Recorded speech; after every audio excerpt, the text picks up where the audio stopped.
देखो रिकॉर्डिंग का मैसेज में स्क्रीन शेयर कर। हाँ मैम। प्रेजेंट में करेंगे under writing of shares and debenture.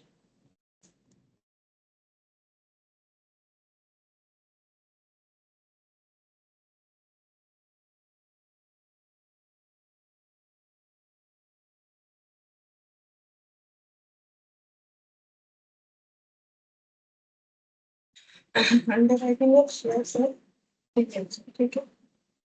पहले लिख लेते फिर समझेंगे। अंडर राइटिंग मीन्स मतलब इंट्रोडक्शन लिख रहा है और कुछ नहीं, कुछ मतलब थ्योरी नहीं है कि हम याद करें। Under writing means agreement between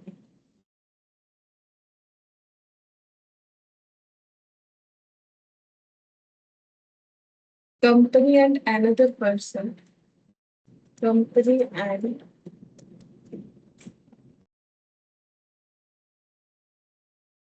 another person to assist in subscription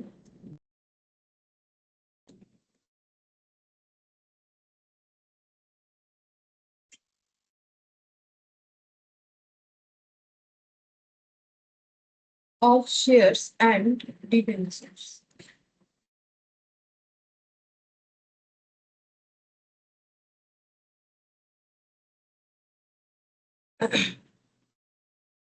Against agreed consideration.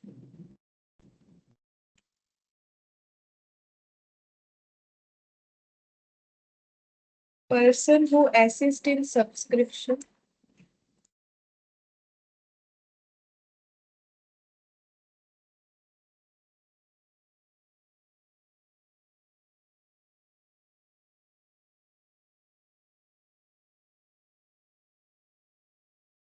is called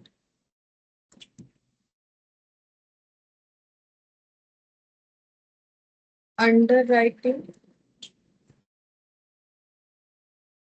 of shares and debentures.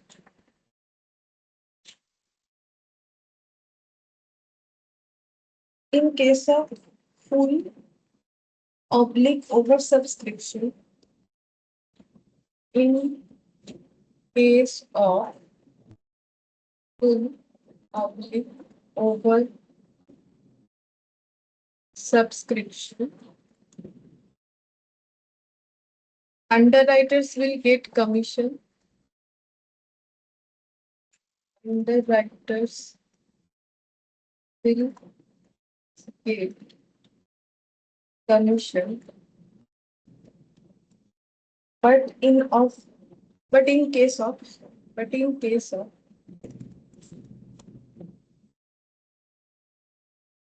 under subscription,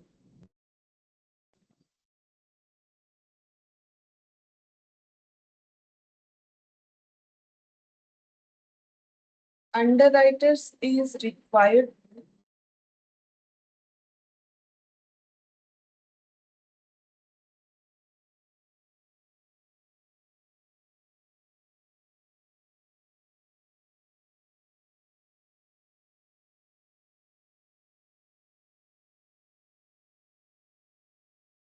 subscribe shares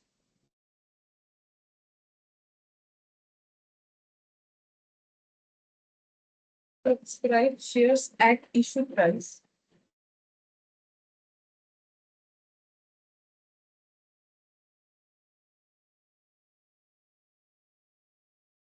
against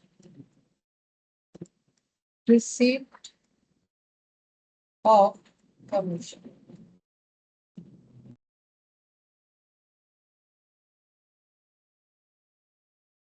Following is the process of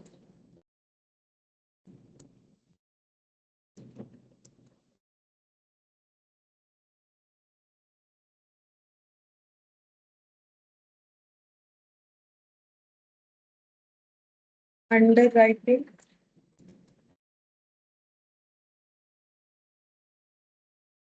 of shares and events.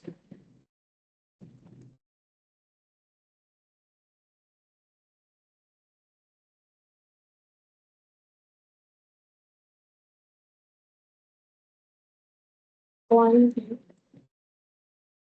company plan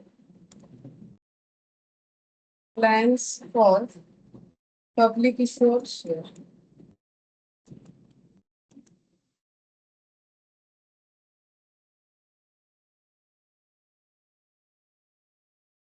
Company issues prospectus,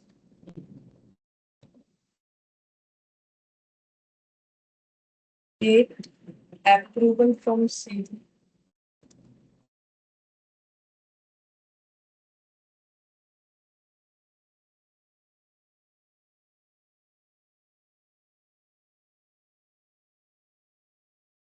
Company appoint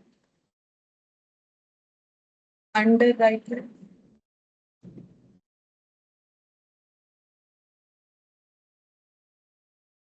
underwriters of shares.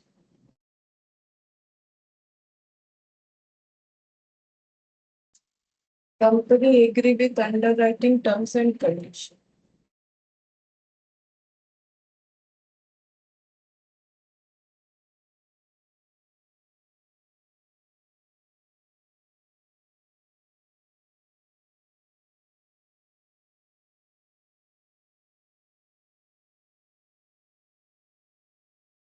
Marketing of public issue is done by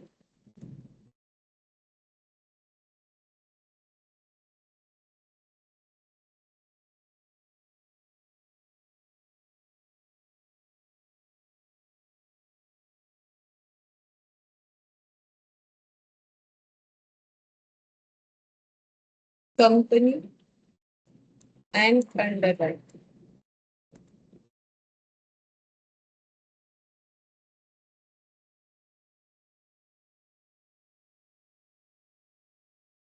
Public issue is open to public for subscription.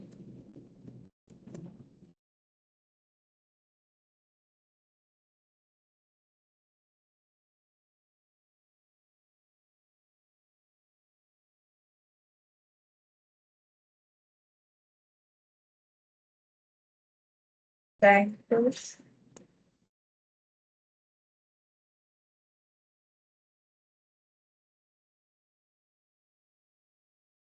bankers. Underwriters are called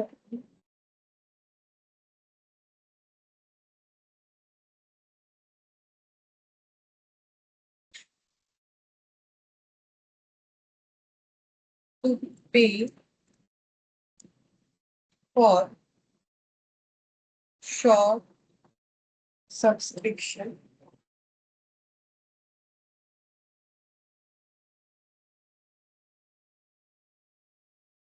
Commission is paid to underwriter.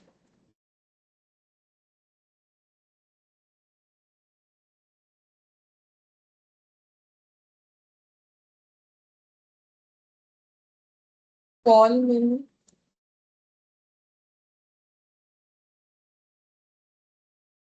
is received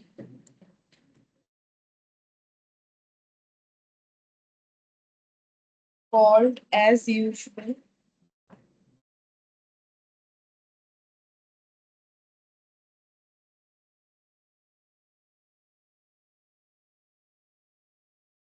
from all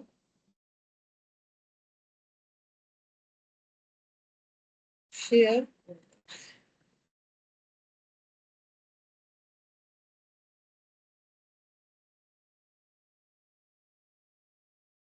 लिखो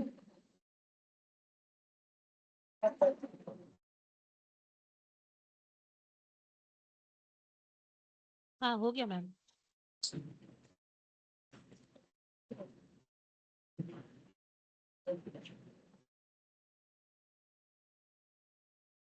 तो under writers basically commission agent होते हैं। तो commission agent तो commission के basis पे कोई काम करते हैं, तो इनका काम क्या होता है, कंपनी का शेयर बिकवाना। ये बहुत रीच होते हैं, ठीक है, मतलब इनके पास इंसॉल्वेंसी सर्टिफिकेट होता है, मतलब ये कभी इंसॉल्वेंट नहीं होंगे, इसका भी गारंटी होता है, ठीक है। और ये अब कौन लोग होते हैं, मतलब कौन बन सकता है अंडर राइटर? कौन बन सकता है, इसका क्राइटेरिया जो है, देखो मतलब वो एक कंपनी से रिलेटेड कोई पर्सन होता है कि इंडिविजुअल वो लोग अपना कुछ ऐसे इंडिविजुअल हब? इंडिविजुअल होता है। अच्छा, वो लोग अपना कुछ ऐसे कंपनी खोल के बैठे होते हैं और उनको हाँ, अप्रोच जैसे करो अंडर वो। राइटर का मतलब ब्रोकिंग फर्म, ये भी एक हाँ हाँ। अंडर राइटर ही है, ठीक है। अच्छा। ब्रोकिंग फर्म के थ्रू से जो है शेयर बिकवाते हैं ना कंपनी। तो ये पर्सन हो सकता है, कोई इंडिविजुअल, अगर किसी के पास उतना पैसा है तो वो हाँ। इंडिविजुअल भी अंडर राइटर हो सकता और है, या उनको फिर कोई। शेयर्स का भी मतलब एक्सपेक्ट करते हैं कि उनको शेयर्स डिबेंचर्स ये सब के बारे भी डिटेल में नॉलेज है, जैसे शेयर मार्केट का भी। ऑब्वियसली वो तो होना ही पड़ेगा। देखो, अब तुम जो काम करोगे उसका नॉलेज हाँ। नहीं होगा तो वो काम कैसे करोगे, तो हम्म। पॉसिबल नहीं है। वो तो होना ही पड़ेगा। जैसे अगर कोई मान लो एक्वागार्ड बिकवाता है, तो उसका उस चीज पे नॉलेज नहीं होगा तो वो जाके हम्म। बताएगा। तो उनको मतलब वही पूरा नॉलेज होता है, फिर उसी के बेसिस पे वो काम लेते हैं कि उनको पता है कि हाँ इसका हो जाएगा, तो उस हिसाब से वो लोग लेते हैं। वही बताए। सुन, तो बोल रहा है कि under writing of shares and debenture में क्या होता है, अंडर राइटर्स जो है वो इंडिविजुअल पर्सन हो सकते हैं, कोई फाइनेंशियल इंस्टीट्यूट हो सकता है। देखो, अंडर राइटर का मतलब वो लोग जो कि शेयर बिकवाने के लिए केपेबल होंगे। अब शेयर बिकवाने के लिए अंडर राइटर्स का क्यों जरूरत पड़ जाता है, क्योंकि रूल्स ये होता है शेयर बिकवाने का कि कंपनी जब अपना शेयर, जैसे कोई एक कंपनी है, कोई एक कंपनी है जिसका शेयर कैपिटल है, मान लेते हैं, मतलब 1 लाख शेयर कैपिटल रेज करना चाहता है, ठीक है। उसके लिए उसने शेयर इशू किया है मार्केट में, ठीक है। तो अब शेयर इशू किया है तो सब्सक्राइब होना चाहिए शेयर, ठीक है, सब्सक्रिप्शन होना चाहिए। अब सब्सक्रिप्शन किसको इशू कर रही है, पब्लिक को। तो कंपनी ने शेयर इशू कर दिया पब्लिक को, ये सब पब्लिक है। अब कंपनी चाहती है कि ये पब्लिक मेरा शेयर खरीद ले और इससे मेरे पास 1 लाख रुपए का कैपिटल रेज हो जाए। लेकिन बाय चांस अगर सब्सक्रिप्शन सिर्फ 70,000 हुआ, एग्जाम्पल के तौर पे पब्लिक ने जो भी सब्सक्राइब किया उसमें ओनली 70,000 का सब्सक्रिप्शन हुआ, तो कंपनी को क्या करना पड़ेगा, ये 70,000 भी रिफंड कर देना पड़ेगा, ठीक है। ये 70,000 जो है ये कंपनी को रिफंड कर देना पड़ेगा, क्योंकि रूल्स ये होता है कि मिनिमम कितना सब्सक्राइब होना चाहिए, कंपनीज एक्ट में होता है। आज के डेट पे तो 100% ही होता है, फिर भी मिनिमम सब्सक्रिप्शन जो है 90% मैंडेटरी होता है। मैंडेटरी होता है, अगर नहीं हुआ, इफ नॉट, देन रिफंड करना पड़ता है, देन रिफंड करना पड़ता है। तो ये सेबी में बोला हुआ है, ठीक है, मतलब कंपनीज एक्ट में ही बोला हुआ है कि अगर इतना सब्सक्राइब नहीं करवा सकते, मिनिमम 90%, वैसे 100% ही करवा लेते हैं। अंडर राइटर रखेंगे, कमीशन एजेंट रखेंगे तो 90% क्यों, उनसे मतलब उनका तो काम ही है, उसी के बदले उन्हें कमीशन मिलेगा। अंडर राइटर तो कोई फ्री में काम नहीं करके देगा, उसके बदले वो कमीशन देगा। तो अंडर राइटर अगर कमीशन लेगा तो हम लोग उससे पूरा ही काम करवाएंगे, 90% का क्यों चक्कर रखे, ठीक है। तो अगर मेरा 90% सब्सक्राइब हो रहा है या उससे कम, तो मुझे रिफंड कर देना पड़ेगा, इस चीज का डर रहता है। तो इसी वजह से अंडर राइटर के थ्रू से शेयर सब्सक्राइब करवाने का कोशिश किया जाए, मतलब जो रख सकेगा अंडर राइटर करवाएगा, बाकी सारे कंपनी अंडर राइटर के थ्रू से ही करवाती है, ठीक है। इतना पेज।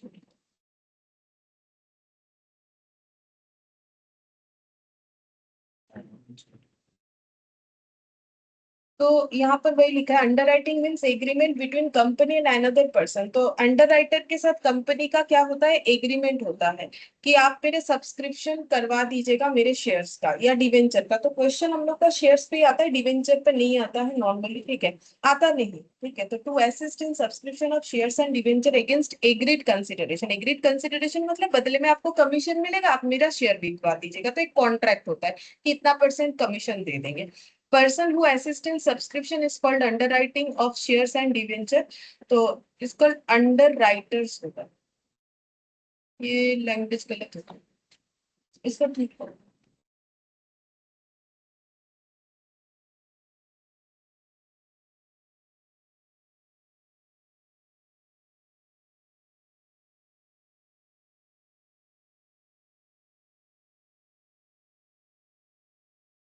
अंडर राइटर एंड फिर ये वाला हटाना दो, इसको अंडर। अच्छा, अब देखो अगर फुल या ओवर सब्सक्रिप्शन हुआ तो अंडर राइटर को सिर्फ कमीशन मिलेगा, मतलब एज शेयर जब मार्केट में इशू हुआ तो फुल सब्सक्राइब हो गया, ठीक है, तो अंडर राइटर कमीशन लेके चला जाएगा। और अगर ओवर सब्सक्रिप्शन हुआ तो भी अंडर राइटर अपना कमीशन लेके चला जाएगा, बट इनकी सब अंडर सब्सक्रिप्शन। लेकिन अगर अंडर सब्सक्रिप्शन हुआ, जैसे 90% सब्सक्राइब करवा पाया बाकी नहीं करवा पाया, तो फिर क्या होता है कि अंडर राइटर को ही, underwriter is required to sales, sorry, underwriter is required to subscribe shares at issue price against receipt of commission, मतलब अंडरराइटर को ही खरीदना पड़ेगा शेयर्स, ठीक है। इसी वजह से अंडरराइटर रखते हैं कि अंडरराइटर को क्या बोला जाता है कि आप मेरा पूरा शेयर मतलब उसका सब्सक्राइब ही करवा दो। जिम्मेदारी है कि हाँ, पूरा काम करवाओ। जो बच जाएगा, जैसे अगर किसी कंपनी का 100 शेयर था, अंडरराइटर ने मेहनत करके, वो तो मेहनत करेगा वैसे भी, तो 90 ही शेयर पब्लिक को बिकवा पाया, ठीक है, तो 10 बचा हुआ है, तब वो 10 का क्या हुआ, क्योंकि कंपनी को तो पूरा सब्सक्राइब करवाना था, तो फिर अंडरराइटर खुद खरीद लेगा। तो उसके पास इतना पैसा होता है कि जो शेयर बच जाएगा, चाहे जितना भी बचे, वो खुद खरीद लेगा। तो और उसको कमीशन के साथ फिर कंपनी एडजस्ट कर देती, कौन से प्राइस में खरीदेगा उसी को, उसको भी मार्केट का इशू प्राइस में ही खरीदना पड़ेगा, ठीक है। अब मान लो अंडरराइटर को कमीशन मिलने वाला था 10 रुपया, उसको शेयर खरीदना पड़ा 12 रुपए का, तो फिर 2 रुपया वो कंपनी को ही देगा, या उल्टा भी हो सकता है, ठीक है, वो जैसा होगा एडजस्टमेंट कमीशन के साथ हो जाता है।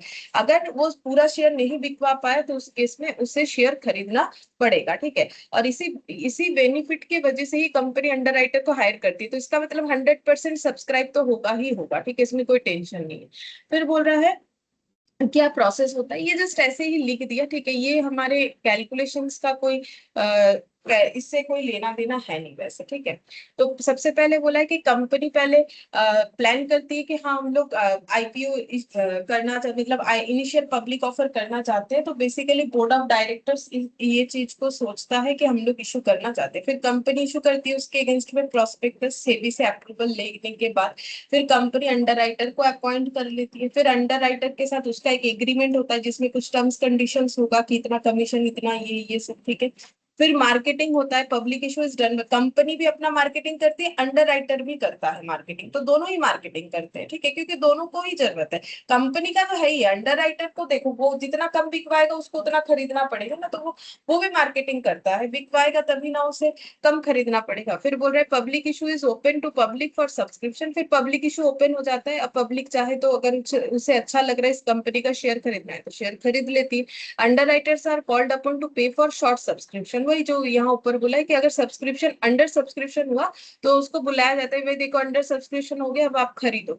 Commission is paid to underwriter, और अंडरराइटर काम क्यों करता है, क्योंकि उसे कमीशन मिलता है।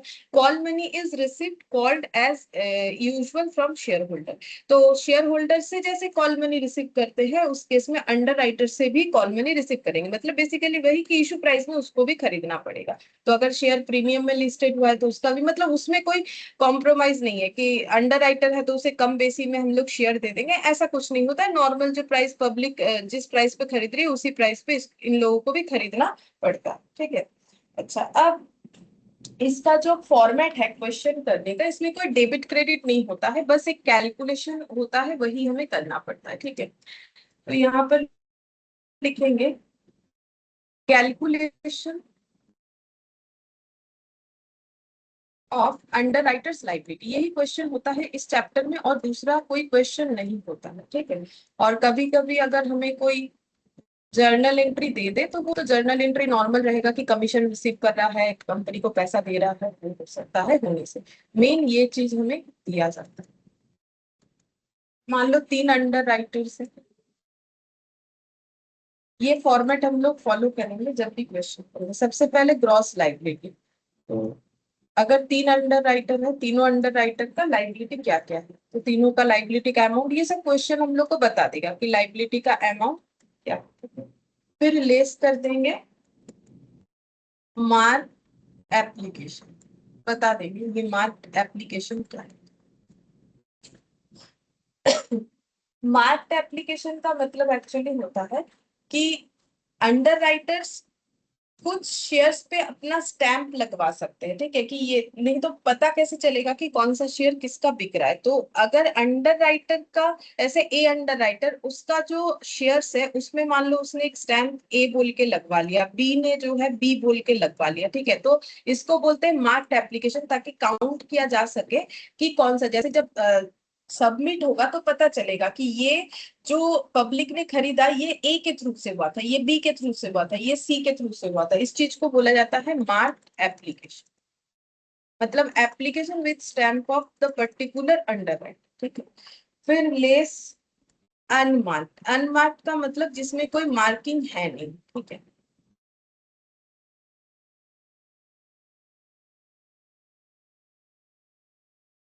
फिर फर्म अंडरराइट,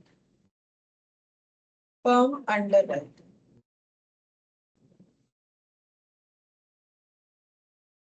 फर्म अंडरराइटिंग बता देते क्या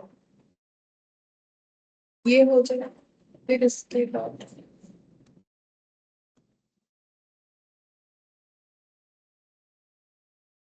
ये आ गया बैलेंस, नेगेटिव वैल्यू ट्रांसफर। तो सपोज कि ये नेगेटिव अगर आया तो इधर और इधर ट्रांसफर होगा, ये सब कैलकुलेशन करते वक्त समझ में आएगा कि क्या होगा। अभी जस्ट लिख ली।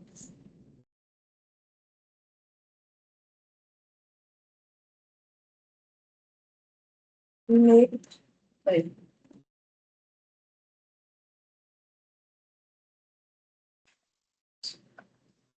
अब नो, फर्म अंडर राइटिंग का मतलब क्या होता है? फर्म अंडर राइटिंग का मतलब होता है कि अगर अंडर राइटर चाहे तो सब मतलब इशू होने के पहले वो ऐसा बोल सकता है कि कंपनी को कि मुझे आपके शेयर्स जो है बड़े अच्छे लग रहे हैं, ठीक है, मुझे लेना है, पर्सनली मुझे शेयर्स लेना है। मतलब हम इसलिए शेयर्स नहीं लेंगे कि मैं, अगर हम बिकवा नहीं पाते हैं तो मुझे बाकी शेयर खरीदना पड़ेगा, वो तो खरीदना पड़ेगा ही, उसके साथ कोई लिंक नहीं है। ये पहले से ही बोल देता है कि मेरे लिए इतने सारे शेयर्स बचा के रखो, हम ये शेयर खरीदेंगे, मुझे आपके कंपनी का शेयर पसंद आए। तो इसको इसीलिए बोला जाता है फर्म अंडरराइटिंग, मतलब जो लाइबिलिटी उसने लिया है उससे कोई लेना देना नहीं है। वो पहले से अगर बता देता है कि मुझे इतना शेयर खरीदना है आपके कंपनी का पर्सनली, तो उसे बोला जाता है फर्म अंडरराइटिंग, ठीक है। तो फर्म अंडरराइटिंग का मतलब होता है, firm underwriting means number of shares that will be subscribed by underwriter, subscribed by underwriter, underwriters on confirmed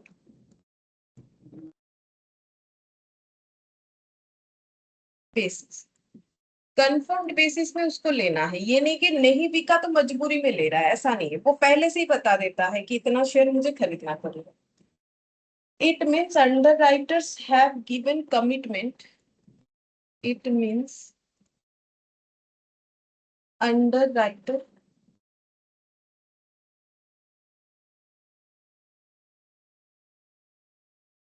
have given commitment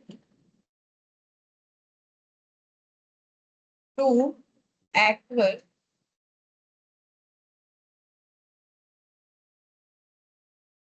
certain number of shares, ठीक है। तो वो हम लोग को क्वेश्चन बता देगा कि वो सर्टेन नंबर ऑफ शेयर्स क्या होगा, जो कि अंडरराइटर पहले ही बता देगा कि मुझे इतना सारा शेयर्स खरीदना है। अच्छा, अब फर्म अंडरराइटिंग को कैसे डिवाइड किया जाता है, उसका दो तरीका होता है। firm underwriting can be deducted in ratio of individual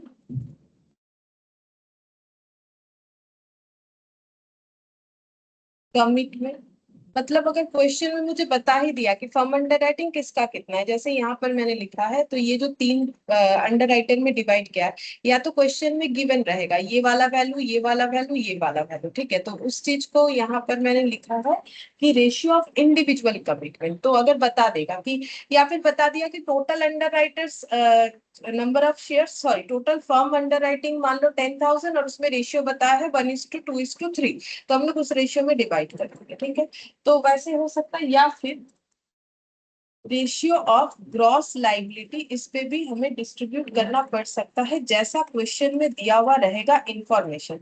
अगर हमारे पास इंडिविजुअल कमिटमेंट का रेशियो रहेगा तो वो यूज करेंगे, अगर नहीं रहा देन हम लोग ग्रॉस लाइबिलिटी वाला रेशियो यूज करेंगे। और अगर नेक्स्ट और एक नोट, ये सब क्वेश्चन कैसे होगा उसका रूल्स है। एक question is silent, assume benefit is to be given in ratio of commitment of firm underwriting। अगर क्वेश्चन कुछ नहीं बोल रहा है तो बेनिफिट, ये दूसरा पॉइंट आ गया, ये benefit is to be given in ratio of commitment of firm underwriting. ये अच्छा क्वेश्चन आने तो बताएंगे, क्वेश्चन रहेगा तो हम ये एक्सप्लेन कर देंगे, ठीक है। ये वाला क्या पॉइंट। अच्छा अब नेक्स्ट देखो,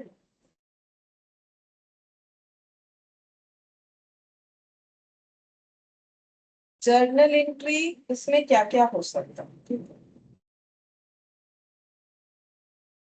जर्नल एंट्री,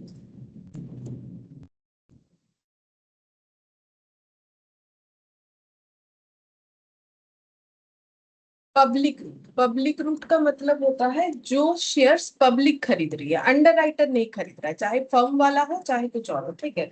तो पब्लिक रूट में जो शेयर बिकेगा तो कंपनी का बुक्स में एंट्री करने के लिए हमें बोला जाता है, तो कंपनी शेयर का एंट्री करेगी बैंक अकाउंट डेबिट, जैसे होता है to share application, bank account debit to share application,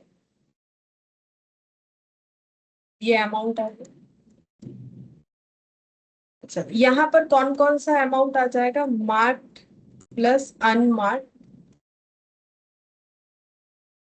into application amount, into application amount मतलब एप्लीकेशन का वैल्यू, और मार्क्ड और अनमार्क्ड शेयर। तो पब्लिक कैसे शेयर खरीद सकती है, या तो कंपनी के थ्रू से या तो अंडरराइटर के थ्रू से। तो कंपनी भी बेचती है, ऐसा नहीं कि कंपनी चुपचाप बैठी रहती है, उसने अंडरराइटर लगा दिया तो नहीं, वो भी अपना मार्केटिंग, वो भी अपना कोशिश करते रहती है। लेकिन डायरेक्ट कंपनी के थ्रू से तो हम लोग ले नहीं सकते ना, हमें ब्रोकर के थ्रू से ही लेना पड़ता है, ठीक है। तो वो ब्रोकर ही तो अंडरराइटर है, ठीक है। तो नॉर्मली ब्रोकर के थ्रू से ही लेना पड़ता है। फिर भी अगर कंपनी के थ्रू से लिया जा सके, जो कि बहुत मतलब अनयूजुअल होता है, वैसा बहुत कम होता है, तो अगर हम लोग लेते हैं कंपनी के थ्रू से तो फिर वो अनमार्क्ड एप्लीकेशन का पार्ट हो सकता है, ठीक है। तो मार्क्ड प्लस अनमार्क्ड जो भी होगा, पब्लिक ये दोनों तरीके से शेयर ले सकती है, और इनटू एप्लीकेशन का अमाउंट, ठीक है। अच्छा फिर यहाँ पर एक note, sometime firm underwriting is also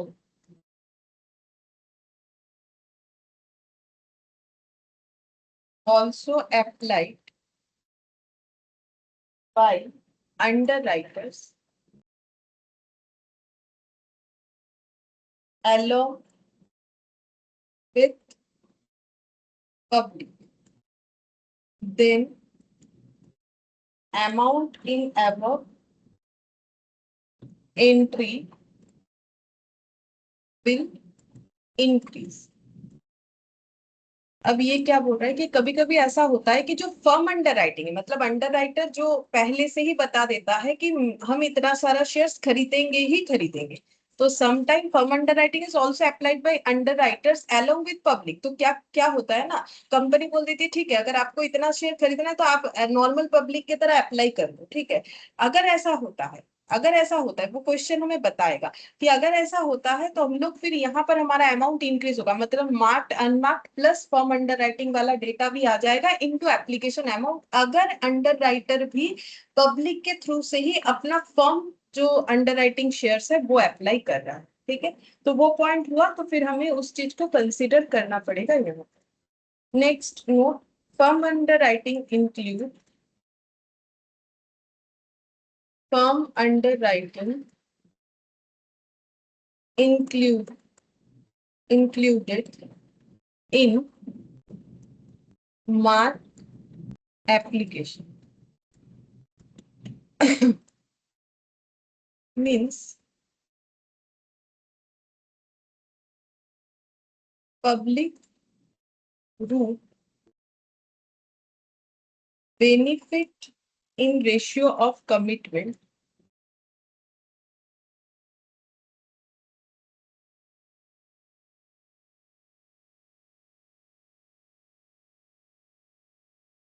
firm underwriting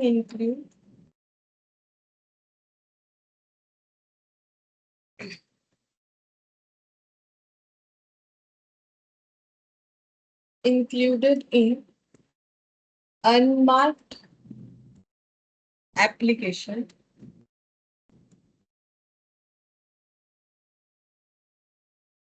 means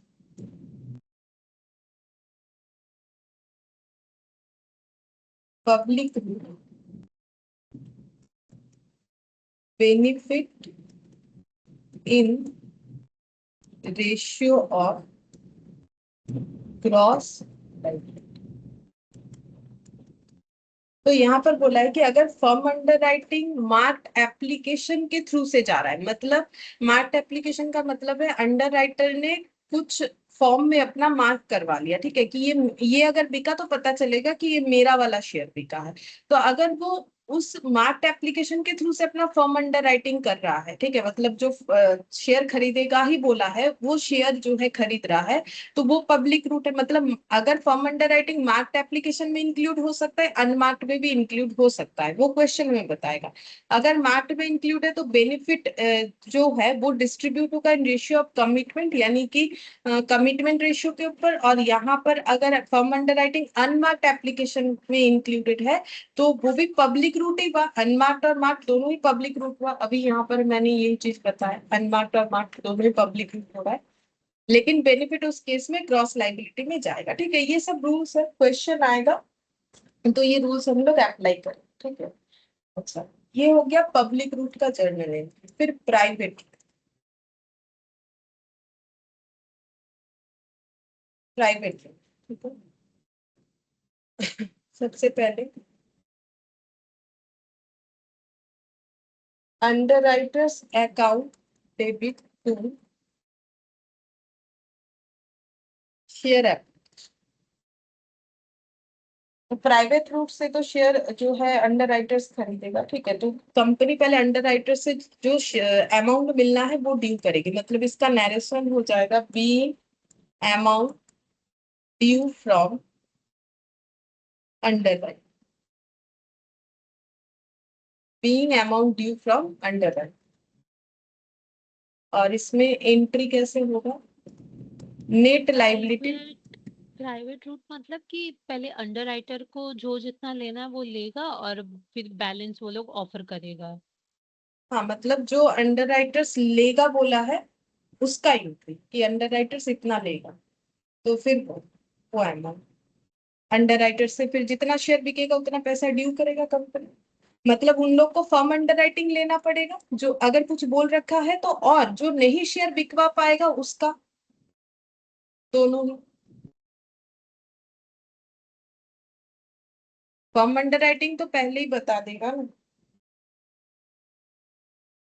issue start होने के पहले फॉर्म अंडर राइटिंग बता देगा कि मुझे इतना लेना है, तो वो तो लेना ही पड़ेगा। प्लस जो बचा हुआ शेयर्स का लाइबिलिटी लिया हुआ है बिकवाने का, उसमें से जो नहीं बिकवा पाएगा वो भी खरीदना पड़ेगा। तो ये तो पब्लिक ऑफर की तरह नहीं हो रहा है, तो इसे प्राइवेट रूट बोलते हैं। अच्छा। तो ये हो गया हम लोग का अंडर राइटर्स से जो पैसा मिलेगा, जैसे नॉर्मल ड्यू करते हैं डेटर्स टू सेल, वैसा ही एंट्री हो गया। Under writers account debit, under writers से पैसा मिलेगा तो उनको डेटर की तरह ट्रीट कर दिया, किस चीज का, शेयर एप्लीकेशन का। अब अंडर राइटर को देना पड़ेगा कंपनी को कमीशन, तो कंपनी क्या एंट्री करेगी, जैसे कमीशन देना है तो किसी को ड्यू एंट्री होता है कमीशन टू जो पर्सन होगा, ठीक है, टू ABC जो भी हो, तो यहाँ पर हो जाएगा कमीशन टू अंडर राइटर्स, ठीक है। तो नेक्स्ट एंट्री हो जाएगा कमीशन, अंडर राइटर्स कमीशन लिख सकते हैं या सिर्फ कमीशन भी लिखा जा सकता है, अंडर राइटर्स कमीशन। तो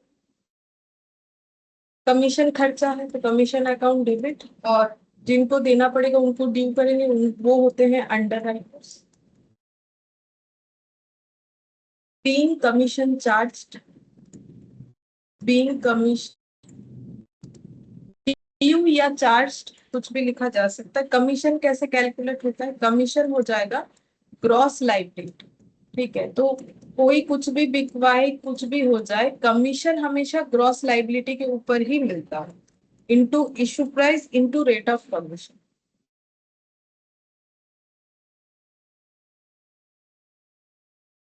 फिर सेटलमेंट होगा अंडर राइटर के साथ, कैसा सेटलमेंट, के अंडर राइटर्स को शेयर खरीदना पड़ा या उसने फॉर्म अंडर राइटिंग बोला था, या दोनों ही है, तो कंपनी को अंडर राइटर से पैसा मिलेगा, शेयर खरीदा है उन्होंने, इसीलिए ऊपर से अंडर राइटर्स को कंपनी को देना पड़ेगा कमीशन के लिए। अब दोनों में सेटलमेंट होगा। सेटलमेंट होके ऐसा हो सकता है, जैसे मैंने अभी एग्जांपल दिया था 10 रुपए 12 रुपए, तो 2 रुपए अंडर राइटर को देना पड़ा, तो ऐसा हो सकता है या तो अंडर राइटर को पैसा मिलेगा कंपनी से या कंपनी को अंडर राइटर को देना पड़ेगा, ठीक है। तो अगर सेटलमेंट में अंडर राइटर को कंपनी को पैसा देना है तो कंपनी क्या एंट्री करेगी, तो अंडर राइटर को डेबिट करेगी, अंडर राइटर अकाउंट डेबिट। अगर एडजस्टमेंट करके आया कि अंडर राइटर को पैसा देना है तो कंपनी अंडर राइटर को बैंक कर देगी, या फिर उल्टा हो सकता है कि कंपनी को उनसे पैसा मिलेगा तो फिर कंपनी बैंक अकाउंट डेबिट करेगी टू अंडर राइटर। जो सेटलमेंट होगा, एक में अमाउंट पेड,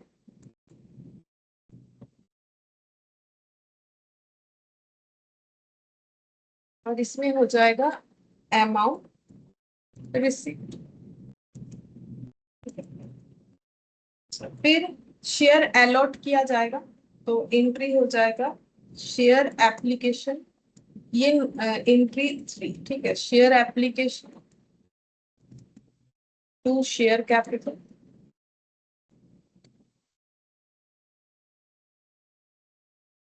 फिर फोर्थ में बीइंग शेयर अलॉटेड लिख सकते हैं, बीइंग शेयर्स अलॉटेड, जैसे नॉर्मल एंट्री होता है वैसे ही होगा। फिर share allotment to share capital,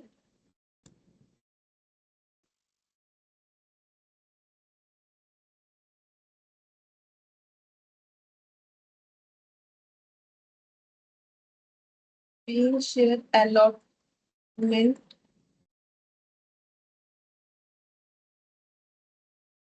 due, allotment money due हो गया, फिर यहाँ पर बैंक टू शेयर अलॉट।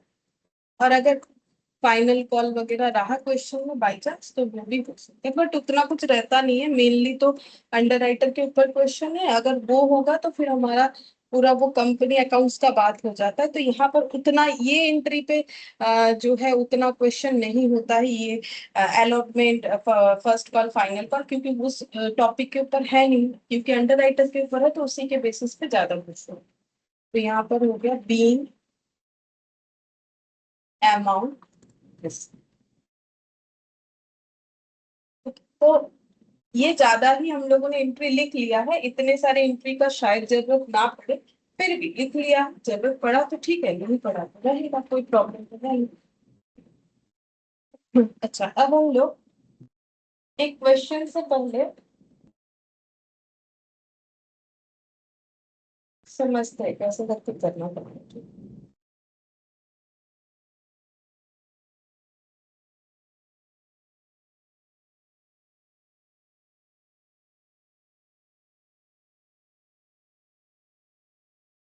कौन सा क्वेश्चन करें?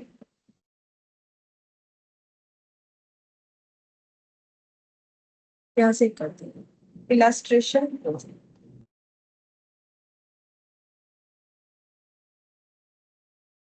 तो इसमें बोला है, देखो, Sunflow Limited issued 50,000 equity shares. The whole of the issue was underwritten as follows. ठीक है, कैसे करके अंडरराइट होगा? तो बोल रहा है कि रेड, व्हाइट और ब्लू, ये लोग कौन है? ये अंडरराइटर्स का नाम है। तो रेड ने बोला हम 40% शेयर बिकवाने का रिस्पॉन्सिबिलिटी लेंगे, व्हाइट ने बोला है 30%, ब्लू ने बोला है 30%। तो 30, 30, 60 और 40, 100% शेयर बिकवाने का रिस्पॉन्सिबिलिटी तीनों ने इस तरीके से ले लिया है। ये परसेंटेज ही इनका ग्रॉस लाइबिलिटी बताता है। जैसे रेड का लाइबिलिटी 40% है, मतलब 50,000 का 40% करने से जितना होगा बस उतना ही, व्हाइट का 50,000 का 30% करने से जितना होगा, ब्लू के लिए भी उतना है। तो बस उतना उतना बिकवा देने से ही अपना अपना रिस्पॉन्सिबिलिटी खत्म हो जाएगा। एप्लीकेशन फॉर 40,000 शेयर्स में रिसीव्ड इन ऑल, बोल रहा है अब तक 40,000 एप्लीकेशन जमा पड़ गया है।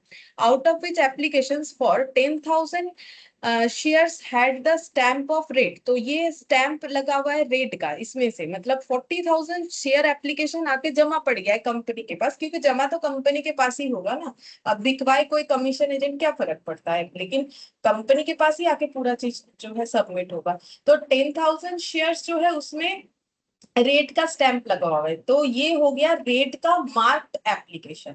Those for 5,000 shares that of white, और उसमें से 5,000 व्हाइट का है, and those for 10,000 that of blue, और 10,000 जो है ब्लू का है। तो ये जो 10,000, 5,000 और 10,000 दिख रहा है, ये सब मार्क्ड एप्लीकेशन हो गया, क्योंकि क्वेश्चन खुद बोल रहा है कि ये सब में मार्क लगे हुए थे रेड का।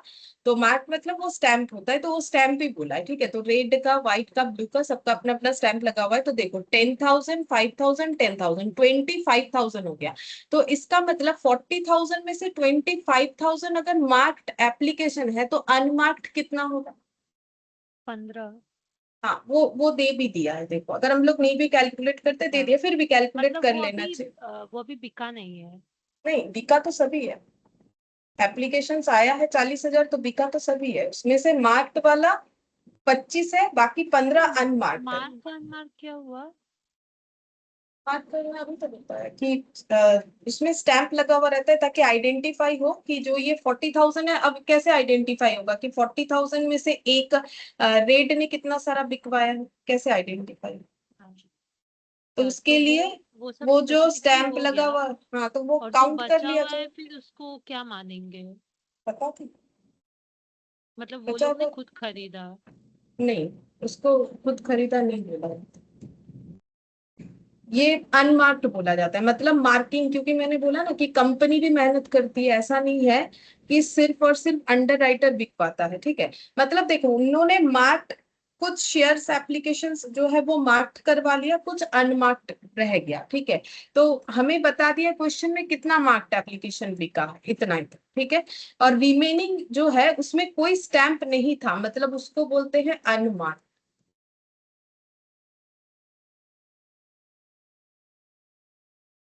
इसको बोलते हैं अनमार्क्ड एप्लीकेशन, ठीक है। तो अनमार्क्ड एप्लीकेशन कितना हो गया? 15,000। Determine the liability of under writer, ठीक है। तो हम लोग को मेनली यही पूछता है कि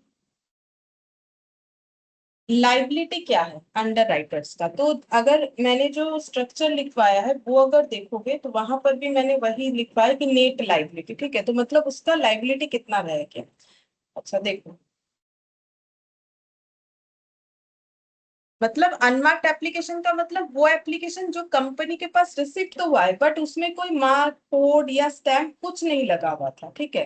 तो वो आइडेंटिफाई करना पॉसिबल नहीं है कि वो कौन से अंडर राइटर के थ्रू से बिका, ठीक है। तो फिर, लेकिन बिकवाया तो अंडर राइटर नहीं है, बट उसमें कोई मार्क या फिर कोड या स्टैम्प कुछ नहीं था, तो फिर वो कैसे इनमें डिस्ट्रीब्यूट होगा वही हम लोग सीखेंगे, ठीक है। तो अभी उसी को हम बताएंगे कैसे करके होगा। तो यहाँ पर लिखना पड़ेगा सबसे पहले, इलास्ट्रेशन 4 है तो मैंने भी 4 ही लिख लिया। यहाँ पर लिखेंगे कैलकुलेशन ऑफ नेट लाइबिलिटी,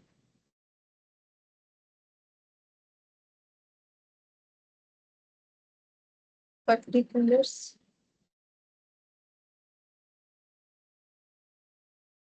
या फिर अंडर राइटर्स लिखा जा सकता है, रेड, वाइट और ब्लू। पर्टिकुलर्स नहीं लिख के अंडर राइटर भी चाहे तो हम लोग लिख सकते हैं। अच्छा, अब सबसे पहले लिखना पड़ता है, वो स्ट्रक्चर में जाओ और देखो कैसे लिखना है। सबसे पहले लिखना पड़ेगा क्रॉस लायबिलिटी। ठीक है, क्रॉस लायबिलिटी। तो क्रॉस लायबिलिटी कैसे निकालेंगे, अभी सिखाया कि टोटल जितना भी शेयर कंपनी का बिकवाना है उसमें से जिसने जितना लायबिलिटी लिया है। तो रेट का क्रॉस लायबिलिटी है 40%। 40% ऑफ 50,000 कितना होता है?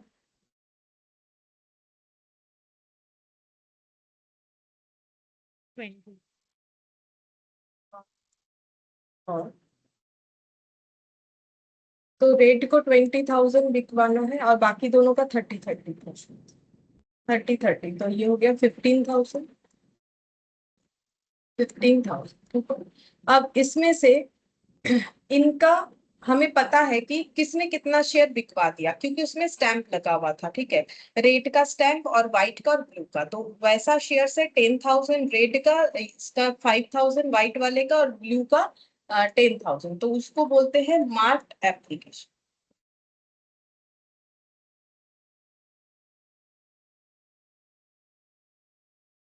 10, 5, 10।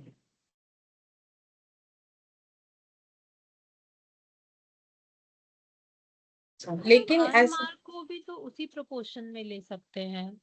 हाँ वही तो पता ही नहीं, हाँ, आया नहीं अभी पता है। नहीं मतलब अगर मुझे गैस करना लॉजिकली तो जो परसेंटेज दिया था उसी के बेसिस पे। अनमार्क्ड एप्लीकेशन जो है वो हमेशा ग्रॉस लाइबिलिटी के ऊपर डिस्ट्रीब्यूट हो जाएगा, क्योंकि नहीं तो ये लोग तो अपने अंदर झगड़ा करेंगे ना कि ये 15,000 में मेरा इतना मेरा उतना। अगर रेट ने बोल दिया कि 15,000 पूरा ही मेरा, ऐसा नहीं होता है। तो रूल्स ये ऐसा है नहीं। कि ग्रॉस लाइबिलिटी के ऊपर ग्रॉस लाइबिलिटी रेशियो में डिस्ट्रीब्यूट होगा, जो कि है 20:15:15, या फिर वो परसेंटेज लगा के भी किया जा सकता है। तो यहाँ पर हो जाएगा 3 3। 15,000 डिवाइडेड बाई 15 × 350। 3,000 मतलब 6,000। 6,000 और ये हो जाएगा 4,500 और ये वाला भी 4,000। बस, और तो कुछ था नहीं इस क्वेश्चन में। डिटरमाइन द लाइबिलिटी बोला था, तो अब लाइबिलिटी का मतलब ये हो गया। और जो परसेंटेज दिया था उसको भी डायरेक्ट लिख सकते हैं ना, वो जैसे 40 30 30, तो 4:3:3 वो भी मैं मानूँ तो सही है। ये 4:3 हाँ यही है। एक ही तो जितना सॉल्व करोगे हो सकता है, तो सिंपल है। अच्छा, अब यहाँ पर नेट लाइबिलिटी। नेट लाइबिलिटी का मतलब ये हो गया कि रेड ने लाइबिलिटी लिया तो 20,000 बिकवाएंगे, 10,000 बिकवा दिया, 6,000 और उसका काउंट हो गया, तो 16,000 उसने बिकवा दिया आउट ऑफ 20,000। तो नेट लाइबिलिटी अभी भी उसका रह रहा है 4,000। व्हाइट के केस में 9,500 उसने सेल करवा दिया, तो बच रहा है 005। ये हो गया 5। ठीक है, 5,500 और यहाँ पर हो जाएगा 14,500, मतलब 500 इसका नेट लाइबिलिटी। इसमें इतना ही पूछा था, और कुछ छोटा छोटा ही क्वेश्चन होता है। इलास्ट्रेशन 5।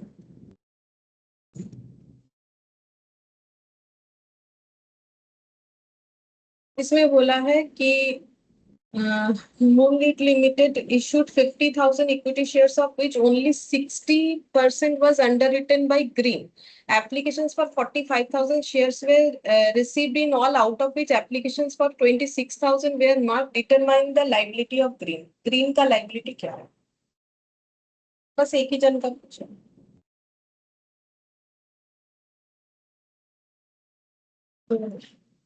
अंडर राइटर का नाम है green. Cross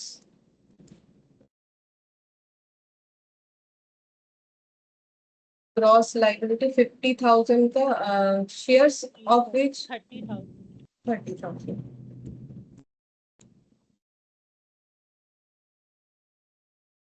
applications for 45,000 shares were received in all, out of which application 26,000 marked. तो minus marked application.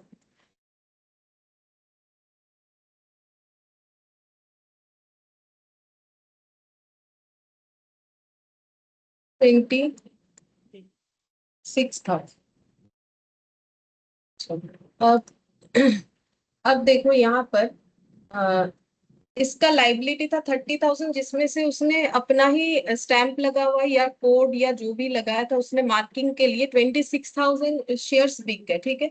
अच्छा, और टोटल रिसीव हुआ है कितना? 45,000। अच्छा, अब बचा कितना फिर? अनमार्क्ड कितना बचेगा? 5,000। बट वो 5,000 जो है वो अनमार्क्ड बोल के वो ले ही नहीं सकता, क्योंकि उसका टोटल लाइबिलिटी कितना है? 30,000। तो उसको 30,000। रेशियो मिलेंगे फिर। रेशियो कैसे करेंगे? 1% का रेशियो थोड़ी। रेशियो के लिए मिनिमम दो चीज चाहिए होता है, नहीं तो रेशियो किस में डिस्ट्रीब्यूट?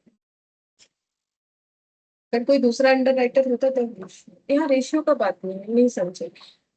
50,000 में 45,000 एप्लीकेशन रिसीव हुआ है, जिसमें से 26,000 जो है वो ग्रीन का ही है। हाँ, तो अब ग्रीन का बाकी लाइबिलिटी अगर देखो तो वो कितना आ रहा है? 4,000, ठीक है। इसमें अनमार्क्ड का बेनिफिट इसको नहीं दे पाएंगे, क्योंकि अनमार्क्ड तो बच रहा है 5,000, उसका लाइबिलिटी जब 4,000 है तो वो 5,000 क्यों बिक पाएगा? अच्छा। और अगर अमाउंट ज्यादा होता तो अलग केस होता। तब तो माइनस होकर बाकी निकल जाता, जैसे यहाँ पे ये तो अमाउंट जाता।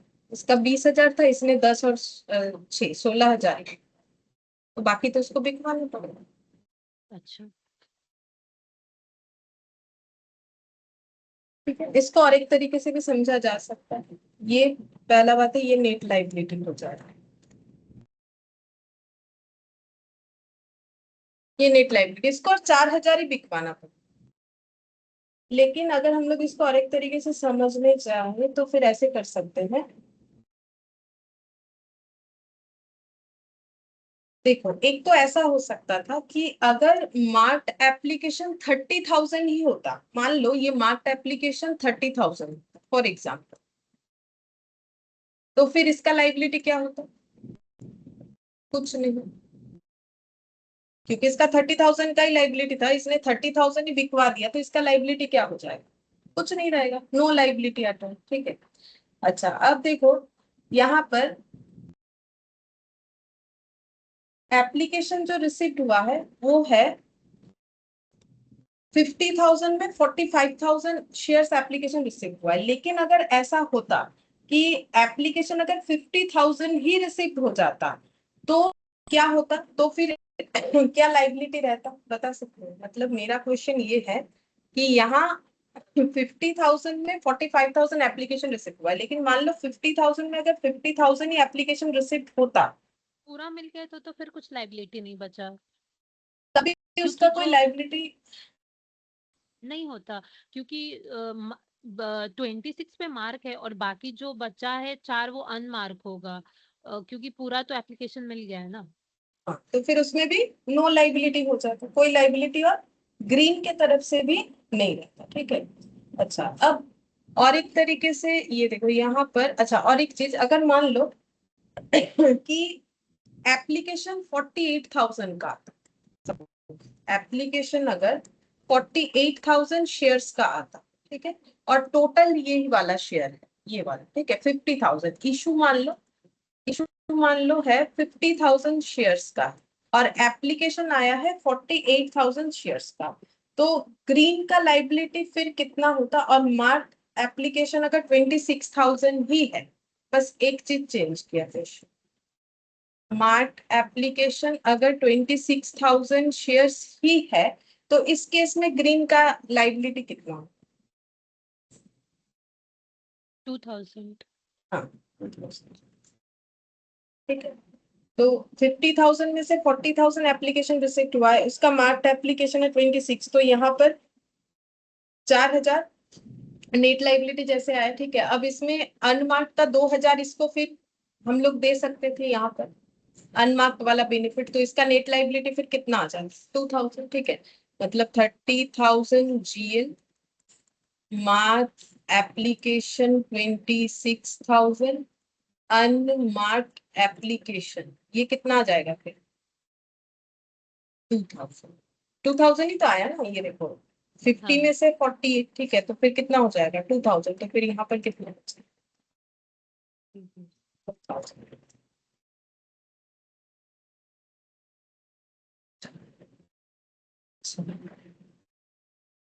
अब दूसरा क्वेश्चन,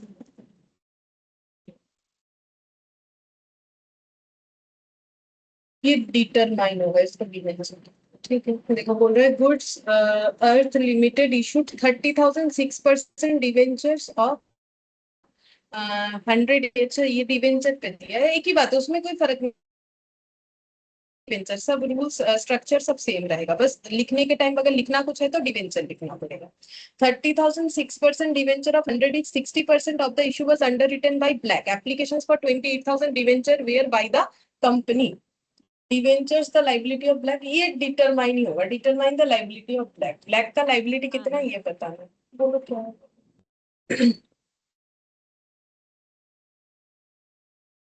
2000। 2000 के लिए पहले ग्रॉस लाइबिलिटी कितना है? क्रॉस लाइबिलिटी है 30,000 का 60%, मतलब शेयर्स, शेयर्स पे करे ना कि अमाउंट पे करे? नंबर पे, ये सब नंबर पे है, कुछ भी अमाउंट पे है, ये ठीक है, पूरा तो कैलकुलेशन। 18,000, 30,000 का 60%, 18,000। हाँ, ये डिबेंचर है वैसे, अगर लिखना है तो डिबेंचर लिखना पड़ेगा, शेयर लिखने से नहीं होगा, क्योंकि डिबेंचर बता दिया है। हाँ, तो ये 18,000। नाम, नाम क्या है? क्रॉस लाइबिलिटी हो जाएगा 30,000 का 60%, यानी कि 18। 18,000।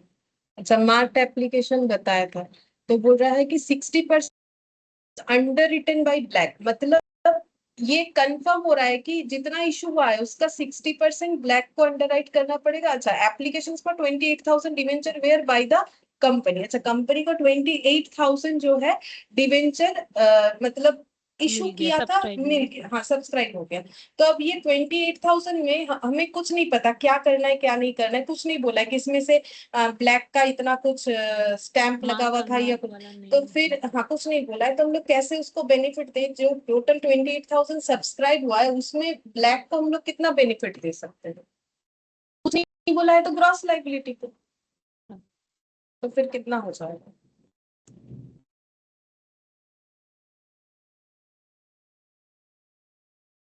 60% ऑफ ग्रॉस लाइबिलिटी तो 60% है, यहाँ तो रेशियो नहीं होगा, क्योंकि मोर देन वन डेटा नहीं होने से तो रेशियो नहीं होता है, रेशियो तो कम से कम बनाने के लिए इंटू 28,000 कितना आ जाएगा? 16,800। 16,800, तो बाकी बचा हुआ जो है वो नेट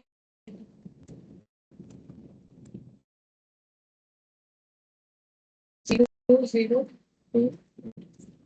तो इसका लाइबिलिटी था 18,000, जो टोटल सब्सक्राइब हुआ उसमें इसका बेनिफिट, मतलब इसने बिकवा दिया है, ऐसा हम लोग एज्यूम कर लेंगे इसके ग्रॉस लाइबिलिटी के अकॉर्डिंग, कि फिर इसने 60% उसका बिकवाया होगा, तो इतना होगा। अच्छा, इसको हम लोग ऑल्टरनेटिवली और एक तरीके से भी 1200 निकाल सकते हैं। कैसे निकाल सकते हैं? कि अगर मेरा कितना था टोटल 30,000, उसमें से 28,000 एप्लीकेशन रिसिप्ट हुआ है, तो अभी तक एप्लीकेशन रिसिप्ट नहीं हुआ है ऐसा कितना सारा डिवेंचर है? Number of debenture not subscribe कितना है? 2,000। 2,000, ठीक है। 30,000 में से 28,000 हटा देंगे तो हम लोग का हो गया। तो अब क्योंकि एक ही अंडर राइटर है, तो फिर इस 2000 हो गया टोटल अभी तक अनसब्सक्राइब्ड डिवेंचर, ठीक है। तो इसमें ब्लैक को कितना लाइबिलिटी देंगे? बी लिख दिया, बी लाइबिलिटी कितना देंगे, उसका जितना ग्रॉस लाइबिलिटी है उतना, ये तो टोटल है ना कि इतना डिवेंचर सब्सक्राइब नहीं हुआ, इसमें से ब्लैक का लाइबिलिटी कितना हो जाएगा इस पे? 60%। 60%, तो भी आ जाएगा 1200। जब एक ही अंडर राइटर है तो उसकी क्रॉस लाइबिलिटी भी इस तरीके से, वहां हमें रेशियो वेशियो कुछ नहीं करना पड़ेगा, बल्कि ये आसान होता है कि मुझे सिर्फ एक ही अंडर राइटर दिया है, ठीक है, तो फिर उसका जो परसेंटेज बोलेगा, तो नॉर्मली एक अंडर राइटर है तो परसेंटेज ही बोलेगा, रेशियो तो बन नहीं सकता, तो इतना परसेंटेज तो हम लोग ऐसे कर सकते हैं कि ग्रॉस लाइबिलिटी जितना है उससे एप्लीकेशन जितना, उसको हम लोग बोल रहे हैं कि भाई तुम्हारा इतना सारा है, 28,000 में से 60% कर तो 1,200 आ जाएगा, या फिर उल्टा कि अगर मेरा इतना अनसब्सक्राइब है उसमें 60% बी का लाइक, एक ही बात है। ये और ये एक ही तरीके, मतलब ये जो है पॉजिटिव तरीके से हाँ। बोल सकते हैं, और ये हो गया मतलब उल्टा कि अगर जितना सब्सक्राइब नहीं हुआ उसका कितना परसेंटेज बी को लायबल कर। हम्म, मैं यही सेकंड वाला ही सोच रही थी। तो दोनों में कोई भी किया जा सकता। अच्छा, अब इलास्ट्रेशन 7, इसमें क्या बोला है देखो। इसमें बोल रहा है कि satellite limited issue 12%, 10,000 preference shares of 10 each, the issue was underwritten as follows, apple, mango और ऑरेंज। अच्छा, ये अंडर राइटर है 30-30-20। अच्छा, applications for 8,000 shares were received by company in all। अच्छा, 8,000 shares का application मिल गया। determine the liability of the respective underwriters। बस इतना सा। तो यहाँ 3 अंडर है। अंडर राइटर,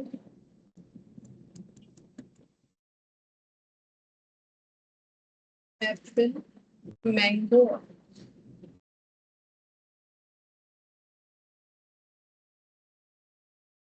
क्रॉस लाइबिलिटी सबसे पहले,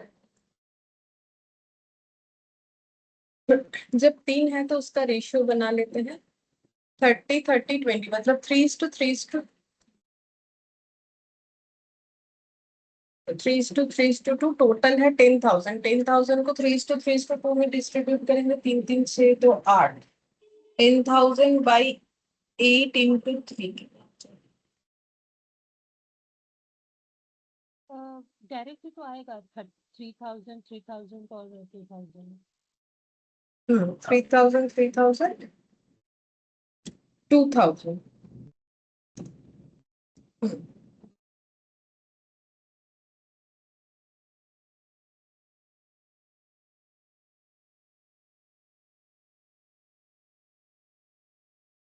परसेंटेज करने से बहुत। अच्छा, अब एप्लीकेशन जो है 8,000 shares were received by the company in all, determine the liability of the respective underwriters। ठीक है, तो लेस कर देते हैं।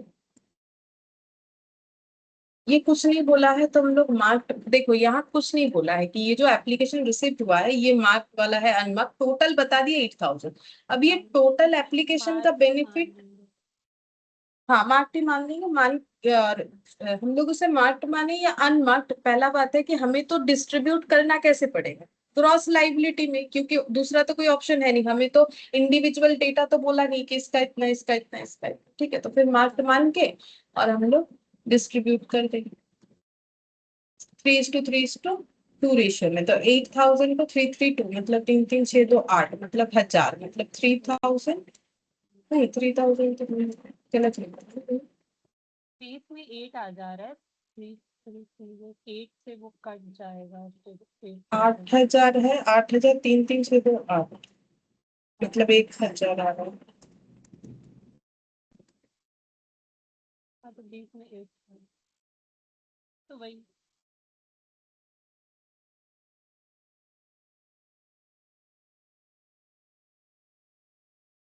लेकिन देखो, एक मैथमेटिकल कैलकुलेशन देखो, अगर रेशियो करोगे तो 3,000 आ रहा है, लेकिन अगर परसेंटेज करके देखो 8,000। हाँ अलग आ रहा है मैम, अलग आ रहा है। ऐसा ऐसा क्यों हो रहा है? इसी चीज को अगर हम लोग परसेंटेज करते हैं तो अलग आंसर आ रहा है, ऐसा तो क्यों? हम लोग परसेंटेज ही फिर फॉलो करेंगे। तो उसका परसेंटेज कारण तो फॉलो होना करेंगे। चाहिए ना, परसेंटेज तो कर देंगे वो तो। मुझे आंसर पता है तो हम बोल रहे हैं कि ये गलत आ रहा है, ये 2,400 होने से सही होता, वो बात तो अलग है, बट ये रेशियो में क्यों नहीं होगा? ये रेशियो में क्या प्रॉब्लम है? पहले का क्वेश्चन तो क्या, रेशियो में भी जो आंसर आ रहा था परसेंटेज में भी वही आ रहा था, बट इसमें नहीं आ रहा है, वो क्यों? हम्म।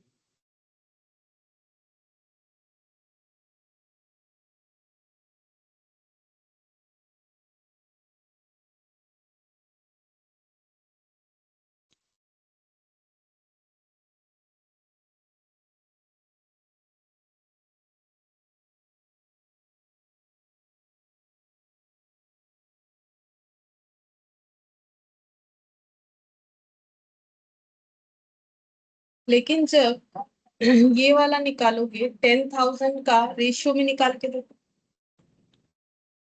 अलग आएगा क्योंकि बेस में 8 आ रहा है ना, तो 10,000 डिवाइडेड बाय 8, हाँ अब इसको इंटू 3 अलग अलग आ आ जाएगा 3750।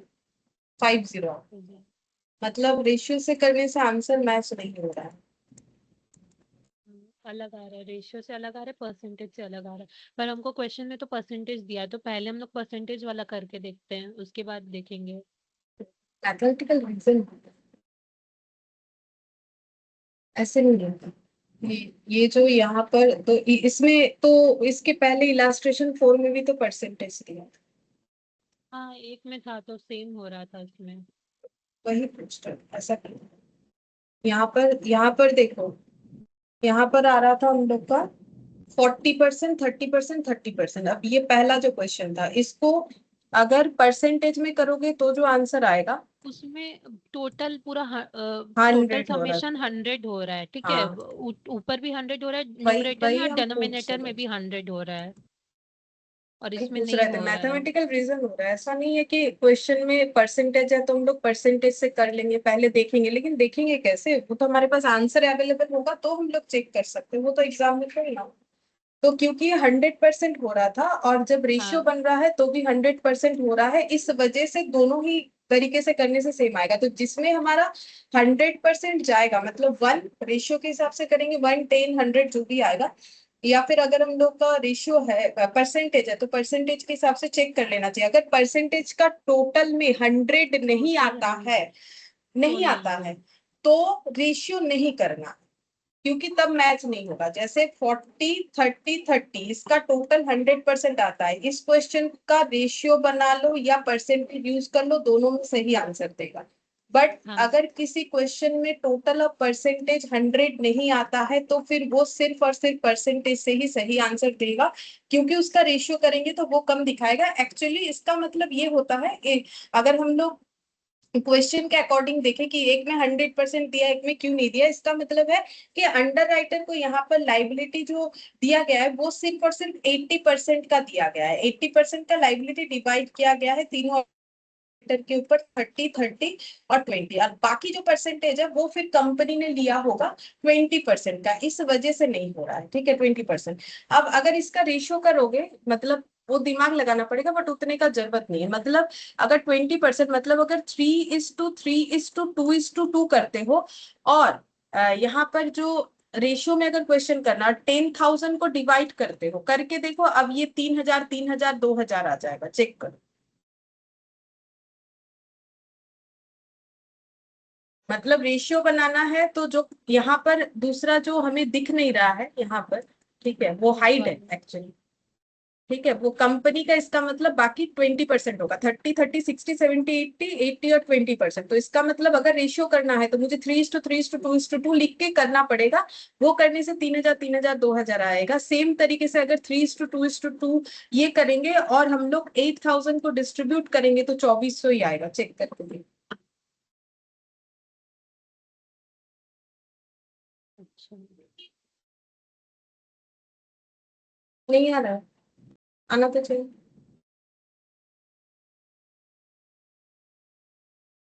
हाँ हाँ वही, क्योंकि बेस में 10 हो गया, 10 और ऊपर में 1।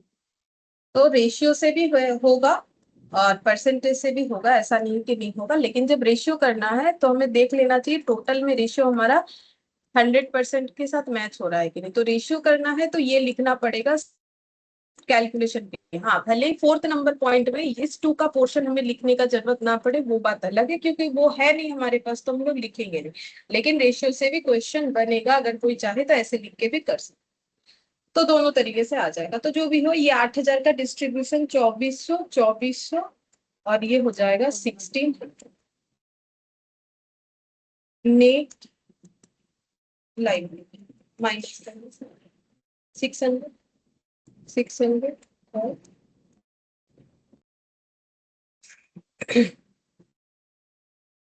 और एक तरीके से भी निकाला जा सकता है।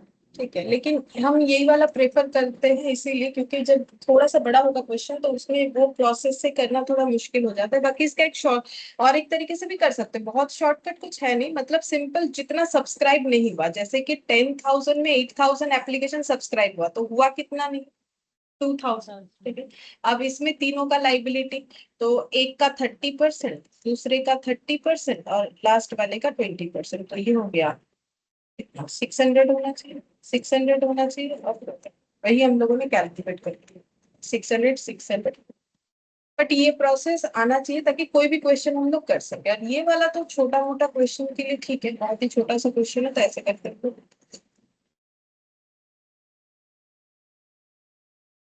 इलास्ट्रेशन और जो एप्लीकेशन नहीं मिला उसका कुछ नहीं होगा? कौन सा वाला एप्लीकेशन नहीं मिला, कौन सा, ये वाले क्वेश्चन? हाँ।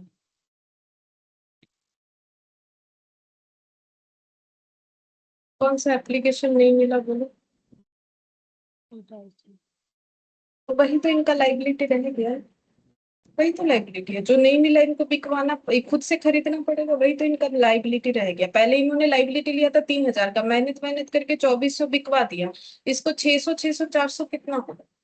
अच्छा अच्छा, मुझे वो सेकंड प्रोसेस ठीक समझ आ रहा है, ये वाला थोड़ा लेकिन यही कंफ्यूज। सीखना पड़ेगा, उससे सारा क्वेश्चन है।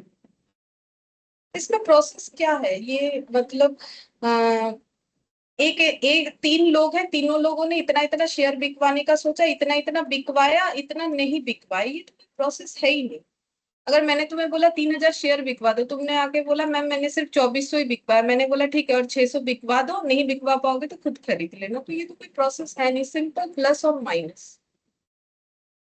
ये तो मतलब इससे आसान चैप्टर तो मुझे नहीं लगता है कुछ है, ना डेबिट है ना क्रेडिट है फिलहाल, ना तो जर्नल एंट्री है, कुछ भी नहीं है। ठीक। इतना तो पढ़ना ही पड़ेगा।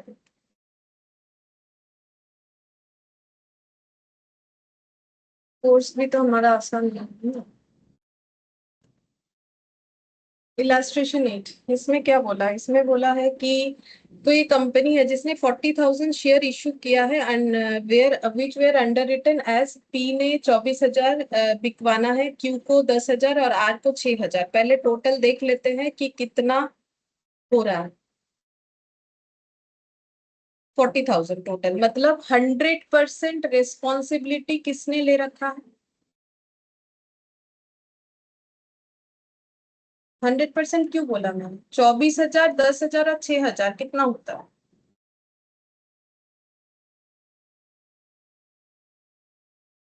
40,000। 40,000 ही तो इशू करवाना है, 40,000 का रिस्पॉन्सिबिलिटी इन्होंने लिया है, अब जिसने जितना लिया है उतना।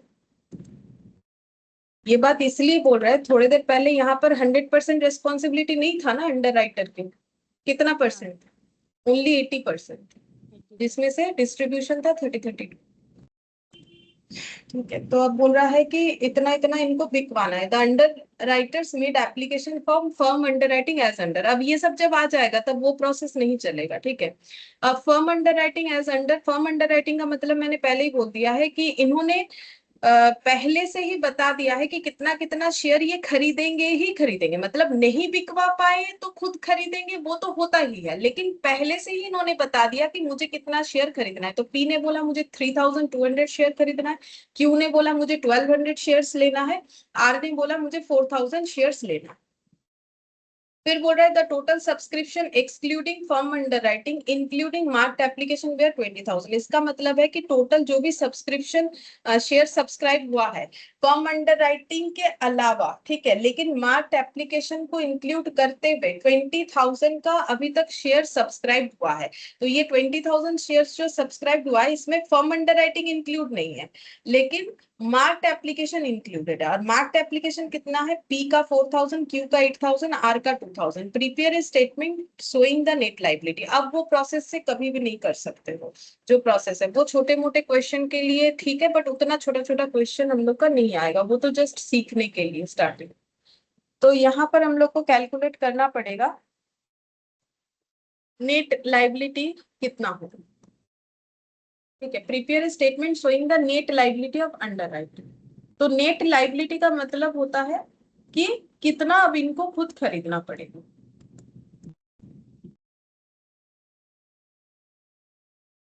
तो इस क्वेश्चन को हम दो तरीके से करके दिखाएंगे, दो तरीके में दो अलग अलग आंसर आएगा, ठीक है। एग्जाम में हम लोग कोई भी तरीके से कर सकते हैं, दोनों ही ठीक है, होता है, ठीक है।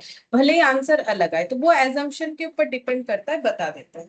पहले एक तरीके से कर ले, पी क्यू आर, यहाँ एक टोटल का भी कॉलम कर लेते हैं, क्योंकि अब हम लोग का मेन क्वेश्चन स्टार्ट हो रहा है, ठीक है। जिस तरीके का क्वेश्चन एग्जाम में आए उतना छोटा, अभी ऊपर का जितना भी क्वेश्चन किया उतना छोटा छोटा क्वेश्चन नहीं आए। सबसे पहले लिखना होता है कि किसने कितना रेस्पॉन्सिबिलिटी लिया है, जिसको बोला जाता है ग्रॉस लाइफ।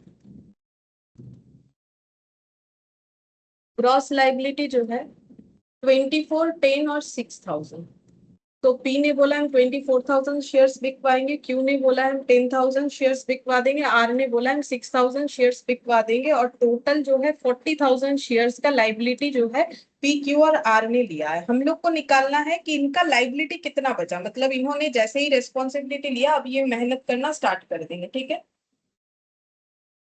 तो मेहनत करना स्टार्ट करेंगे और शेयर बिकवाने का कोशिश करेंगे। तो सबसे पहले देखेंगे कि इन्होंने जो मेहनत स्टार्ट किया उसमें इन्होंने कितना शेयर बिकवा दिया, ठीक है। तो बिकवा दिया कितना शेयर, तो सबसे पहले हम लोग मार्क्ड एप्लीकेशन लेस कर देते हैं, जो कि हमें पता है कि इन्होंने कितना कितना शेयर बिकवाया, 4,000, 8,000 और 2,000। तो लेस कर देंगे मार्क्ड एप्लीकेशन। मार्क्ड एप्लीकेशन कितना है, 4,000, 8,000, 2,000। तो 4,000 शेयर्स इन्होंने बिकवा दिया, इसने 8,000 बिकवा दिया, और इसने 2,000 शेयर्स बिकवा दिया। तो टोटल कितना बिकवा दिया, 8 + 2 10, 10 + 4 14,000 शेयर्स जो है बिकवा दिया, ठीक है। अच्छा, फिर इसके बाद इन्होंने प्रॉमिस किया था, मतलब इन्होंने सोचा था कि हम लोग पर्सनली कितना खरीदेंगे, तो उतना भी इनको नहीं बिकवाना पड़ेगा, क्योंकि टोटल तो कंपनी का 40,000 शेयर थी, उसका रिस्पॉन्सिबिलिटी इन्होंने लिया है। तो पी ने 24 में से अपना स्टैंप लगा हुआ शेयर 4,000 बिकवा दिया, और खुद खरीद लेगा बोला था जितना शेयर, उतना भी उसको उसका लाइबिलिटी नहीं रेज होगा। मतलब ये जो फर्म अंडर राइटिंग है, ये जो दिया हुआ है फर्म अंडर राइटिंग, 3,200, 1,200, 4,000, 3,200, 4,000 और सॉरी नहीं 12 1,200 और 4,000, तो टोटल हो गया 3, 8,400। 4, 8,000। मतलब इसका मतलब ये हुआ, देखो सिंपल सा बात है कि पी ने 24,000 का रिस्पॉन्सिबिलिटी लिया था। पी सोच रहा है कि पता नहीं मेरा कितना लाइबिलिटी रह गया, वही चीज कैलकुलेट कर रहा है। बाकी पी नहीं कर रहा है, कंपनी करता है, ठीक है। पी भी करता ही होगा अपना, ऐसा थोड़ी कि वो नहीं करता होगा। तो हाँ कंपनी बोल रहा है पी को 24,000 का रिस्पॉन्सिबिलिटी दिया था, जिसमें से पी ने खुद बोला था हम 3,200 खरीद लेंगे, तो उसका रिस्पॉन्सिबिलिटी बिकवाने का ऐसे ही 3,200 से तो कम ही हो जाएगा ना। कम ही भले होगा। ही उसको पैसा देके खरीदना पड़े, बट एक 20,800। हाँ, बट एक काउंटिंग के हिसाब से तो चलना पड़ेगा। तो पी बोलेगा देखो मैंने तो बोला था कि इसमें से हम खुद 3,200 ले लेंगे, तो मार्केट में मेरा बिकवाने का रिस्पॉन्सिबिलिटी रह गया 20,800। 20,800 शेयर का, क्योंकि बाकी तो हम खुद खरीदने वाले, जिसमें से 4,000 मैंने ऑलरेडी बिकवा दिया है, ठीक है। तो हाँ मेरा अब रिस्पॉन्सिबिलिटी कितने का रह गया, 16,800। 16,800 का। लेकिन इसके आगे भी है और भी पॉइंट, वो हम लोग डील करेंगे। ये जस्ट हम समझा दिए कि इसका मतलब क्या होता है। अब फर्म और मार्ट, क्या मुझे पहले मार्ट नहीं लिखना चाहिए उसके बाद फर्म, नहीं, ऐसा कोई रूल्स नहीं है, आगे पीछे लिखा जा सकता है। आगे फर्म लिख लो उसके बाद मार्ट लिख लो, कोई फर्क नहीं पड़ता, ठीक है। तो अब देखो नेक्स्ट देखते हैं कि कंपनी का टोटल 20,000 शेयर सब्सक्राइब हुआ था, ठीक है। जिसमें बोल रहा है फर्म अंडर राइटिंग इंक्लूड नहीं है, लेकिन मार्क्ड एप्लीकेशन इंक्लूड है। तो ये 20,000 जो शेयर्स है, इसमें इसमें मार्क्ड एप्लीकेशन इंक्लूड है, ठीक है। मार्क्ड एप्लीकेशन प्लस कुछ और है, क्योंकि क्योंकि मार्क्ड एप्लीकेशन टोटल है 4,000 प्लस हाँ 8,000 वही प्लस मैं भी बोलने 2,000, वाली थी। तो ये हो जाएगा 14,000।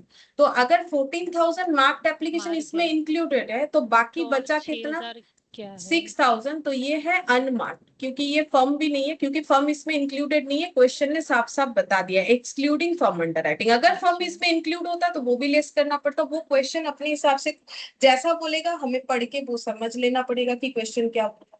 तो इसका मतलब ये 20,000 equal to mark plus question mark. तो क्वेश्चन मार्क क्या है? तो तीन ही तो होता है, फर्म, मार्क्ड, अनमार्क्ड, और तो कुछ होता नहीं है।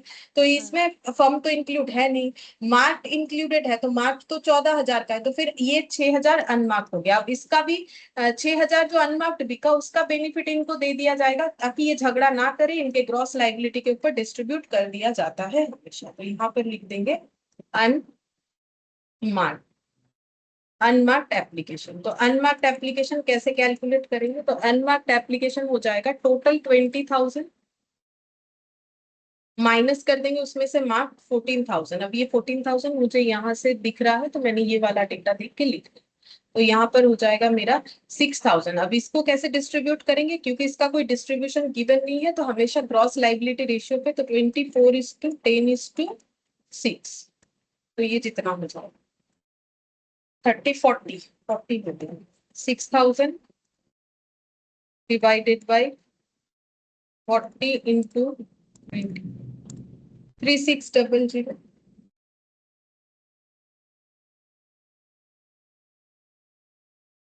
divided by 24 into 10, 1,500, 900, 6,000।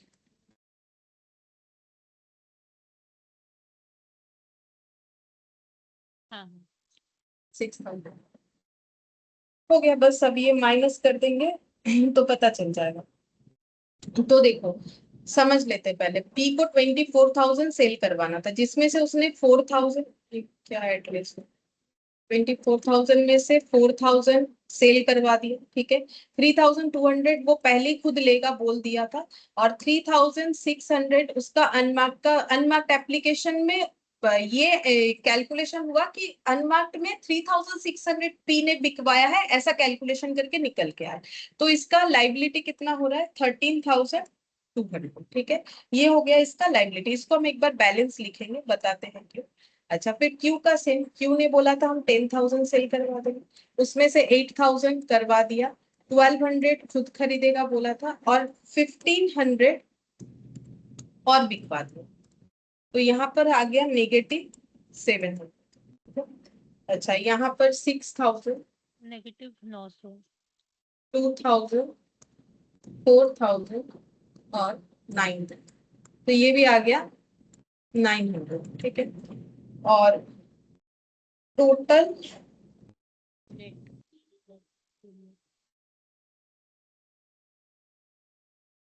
11,600। 11,600, ठीक है, 11,600। अच्छा, अब ये जो नेगेटिव लाइबिलिटी, नेगेटिव बैलेंस अगर आ जाता है, तो वो हमें पॉजिटिव करना पड़ेगा, क्योंकि ये नंबर ऑफ शेयर्स बताता है। तो नंबर ऑफ शेयर्स तो कभी नेगेटिव हो नहीं सकता है, तो इसको हाँ, कैसे वही नेगेटिव क्या से केस पॉजिटिव बनूं? करें? तो पॉजिटिव करने का तरीका ये है कि हमें नेगेटिव वैल्यू को ट्रांसफर करना पड़ेगा। पहले हम बताते कैसे ट्रांसफर होगा मैथमेटिकली, फिर उसको हम समझाएंगे। तो पहले मैथमेटिकली ट्रांसफर देख लो कैसे करके होगा। तो जैसे मैंने लिखा है स्ट्रक्चर में, वैसे करके ही लिख देंगे। तो ऐसे लिखना है, नेगेटिव वैल्यू ट्रांसफर या नेगेटिव लाइबिलिटी ट्रांसफर, कुछ भी लिखा जा सकता तो दोनों पहले वाले में आ जाएगा ना? है। हाँ, नेगेटिव वैल्यू, हाँ दोनों पे करना, नेगेटिव वैल्यू ट्रांसफर करना है। तो इसका 700 और इसका 900 है, ठीक है। तो टोटल हो जाएगा 1,600। जो पॉजिटिव है उसके पास आ जाएगा, तो इसका ये खत्म हो जाएगा, क्योंकि ये अपना 700 ट्रांसफर कर रहा है नेगेटिव, ये अपना 900 नेगेटिव ट्रांसफर कर रहा है। तो फिर ये हम लोग का कैलकुलेशन होके यहाँ पर ये 0 आ जाएगा, ये 0 आ जाएगा, और ये वाला हो जाएगा 600, 12,600, नहीं 11,000 है।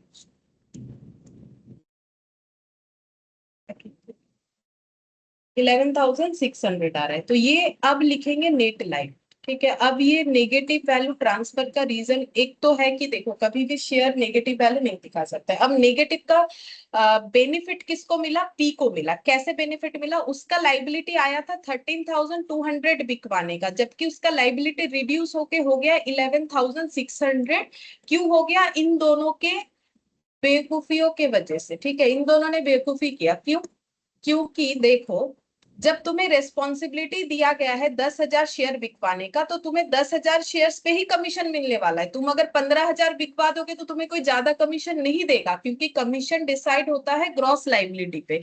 अगर कम बिकवाओगे तो खरीदना पड़ेगा, ज्यादा बिकवाने से कोई रिवॉर्ड नहीं है कि एक्स्ट्रा कोई कमीशन मिल जाएगा, ऐसा नहीं होता है। ठीक है, तो फिर ये क्यू की तरफ से गलती ही हुआ एक तरह कि उसने 8,000 अपना मार्क्ड एप्लीकेशन बिकवाया, फर्म अंडर राइटिंग 1200, तो वैसे ही यहाँ पर 200 ज्यादा हो गया। ठीक है, ऊपर से अनमार्क्ड का उसे बेनिफिट दिया गया। मतलब सब मिला के देखा जा रहा है कि क्यू ने एक्स्ट्रा मेहनत किया, ये एक्स्ट्रा मेहनत का फल है। एक्स्ट्रा मेहनत करके इसका मतलब इसने 700 शेयर्स ज्यादा बिकवा दिए। इसका मतलब क्यू ने 700 शेयर्स ज्यादा बिकवा दिए, इसका मतलब यही हो गया क्योंकि उसने टोटल इतना बिकवा दिया, चाहे वो खुद खरीदे चाहे लोग खरीद रहे हो। तो ये हो गया यहाँ पर 10,700, जबकि इसको 10,000 का रिस्पॉन्सिबिलिटी दिया था। तो इसका 700 नेगेटिव दिख रहा है। नेगेटिव का मतलब हो गया कि आपने ज्यादा बिकवा दिया, इससे आपका कोई बेनिफिट नहीं है। ठीक है, आप जिसका बेनिफिट किसको जाएगा, जो बिकवा नहीं पाए उसका चला जाएगा। ठीक है, क्योंकि आपको तो 10,000 का ही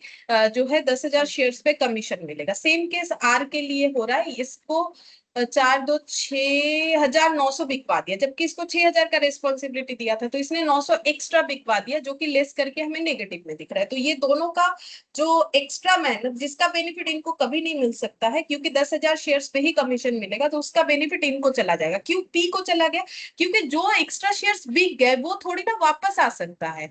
तो अब ये एक्स्ट्रा शेयर्स पी को नहीं बिकवाना पड़ेगा, मतलब इनका तो रिस्पॉन्सिबिलिटी खत्म ही हो गया था। ये अगर और 700 और ये अगर और 900 नहीं बिकवाता तो क्या प्रॉब्लम था, कुछ प्रॉब्लम नहीं था। वो पी को बिकवाना पड़ता, क्योंकि वो पी के रिस्पॉन्सिबिलिटी के अंदर आ रहा है, क्योंकि पी ने अपना रिस्पॉन्सिबिलिटी पूरा अभी किया ही कहाँ था। 4,000 और 3,000, 7,000, 7,000 और 3,000, 10,800 हो रहा था, जबकि इसका रिस्पॉन्सिबिलिटी 24,000 तक का था। ठीक है, तो अब इन्होंने बिकवा दिया बेवकूफी करके, तो पी को उसका बेनिफिट मिल गया, इसीलिए पी का नेट लाइबिलिटी, इनका नेगेटिव इधर ट्रांसफर मैथमेटिकली तो ये कैलकुलेशन है, बट समझने वाला चीज ये है कि ये फिर इसका मतलब इनको 700 और 900 जो इन्होंने एक्स्ट्रा बिकवा दिया मेहनत करके बेकार का, जिसका बेनिफिट इसको मिल गया, इसको नहीं बिकवाना पड़ेगा, तो इसका लाइबिलिटी 13,200 से रिड्यूस होके 11,600 आ गया। ये होता है लॉजिक। ठीक है, अब इसके बाद अगर मुझे क्वेश्चन बोले कि टोटल लाइबिलिटी कैलकुलेट करो, क्योंकि क्वेश्चन में फर्म अंडर राइटिंग है, तो इसके बाद हम लोग एक टोटल लाइबिलिटी कैलकुलेट करेंगे। अब ऐसा क्यों, इसका मतलब ये हो गया, देखो क्यू का तो लाइबिलिटी कुछ रहा ही नहीं, क्योंकि क्यू को 10,000 बिकवाना था, क्यू ने 8,000 बिकवाया, 1,500 बिकवाए, 1,200 खुद खरीदेगा बोला। ठीक है, तो अब क्यू का लाइबिलिटी फिर क्या रहा, क्यू ने 8,000 बिकवा दिया, 1,500 बिकवा दिया, 1,200 खुद खरीदेगा बोला था। तो अभी अगर क्यू का कोई शेयर खरीदने का लाइबिलिटी है, वो कितने का है,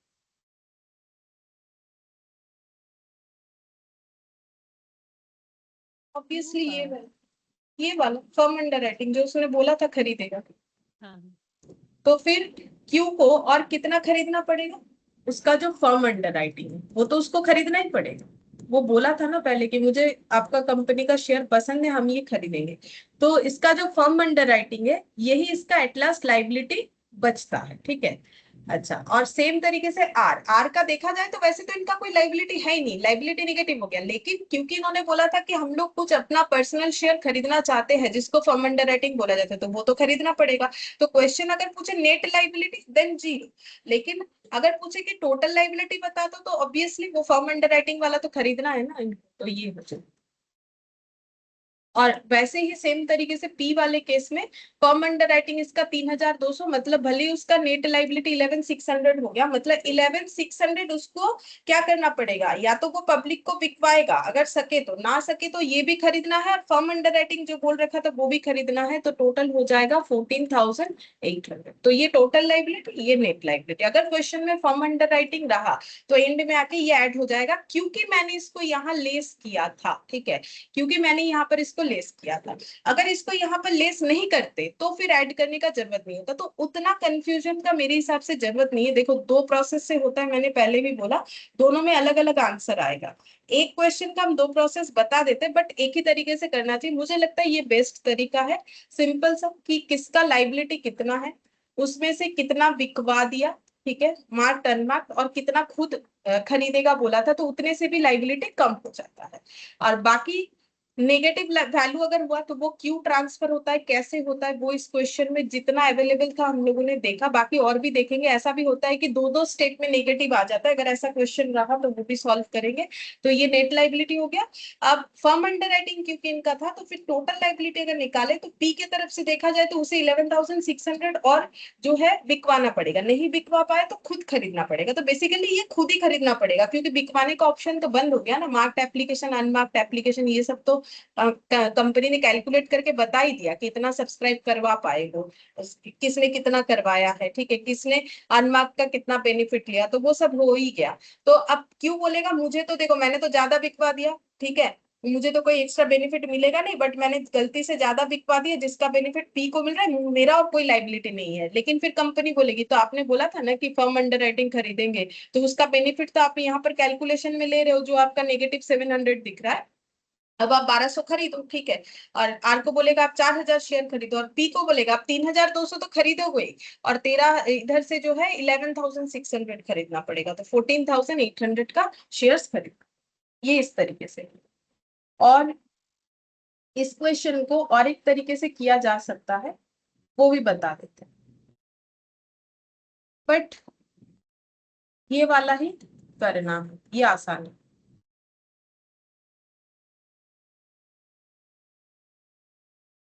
पी, क्यू और तो क्रॉस लाइबिलिटी,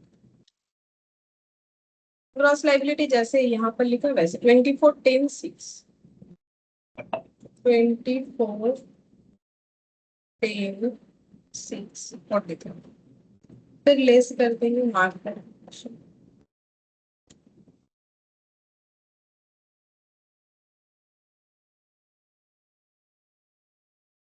3,600, 1,500, 9, नहीं 4,000,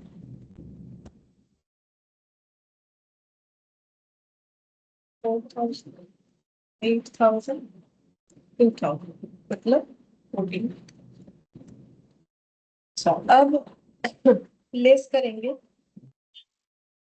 अनमार्क्ड, अनमार्क्ड एप्लीकेशन,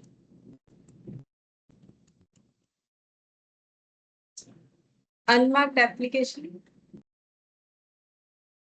यहाँ पर जैसे देखो हम लोगों ने लिया था 6,000, ठीक है, ये देखो यहाँ पर 6,000 कैलकुलेशन किया था, बट यहाँ पर मैंने फर्म अंडर राइटिंग लेस किया था। लेकिन अगर हम लोग फर्म अंडर राइटिंग को लेस नहीं करते हैं, ठीक है, तो क्वेश्चन का जो करने का तरीका है वो थोड़ा बदल जाएगा, आंसर भी बदल जाएगा। तो यहाँ पर हम लोग अनमार्क्ड एप्लीकेशन कितना लेंगे पता है? अनमार्क्ड एप्लीकेशन हम लोग ऐसे लेंगे कि टोटल हम लोग का 20,000 शेयर्स था, टोटल हम लोग का 20,000 शेयर्स था, जिसमें मार्क्ड एप्लीकेशन इंक्लूडेड है और फर्म अंडर राइटिंग जो है वो एक्सक्लूडेड है, ठीक है। अच्छा, अब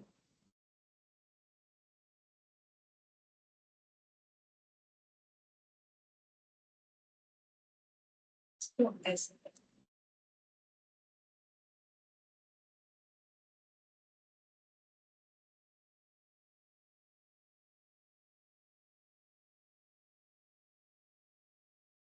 20,000 और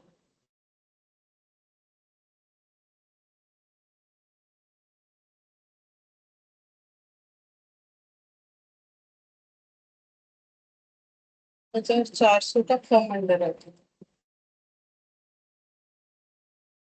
और इधर है टोटल है 4, 8, 3, 10, 4, 14,000, 14,000 का ये हो गया अनमार्क्ड एप्लीकेशन। रेशियो तो हम लोग का ग्रॉस लाइबिलिटी होगा, 14,400 लिया है, तो 14,400 ये तो तब आएगा अगर हम लोग 5,600 लेस करते हैं, 5,600,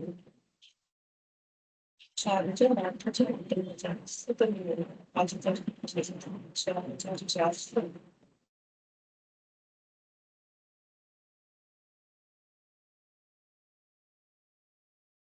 हाँ,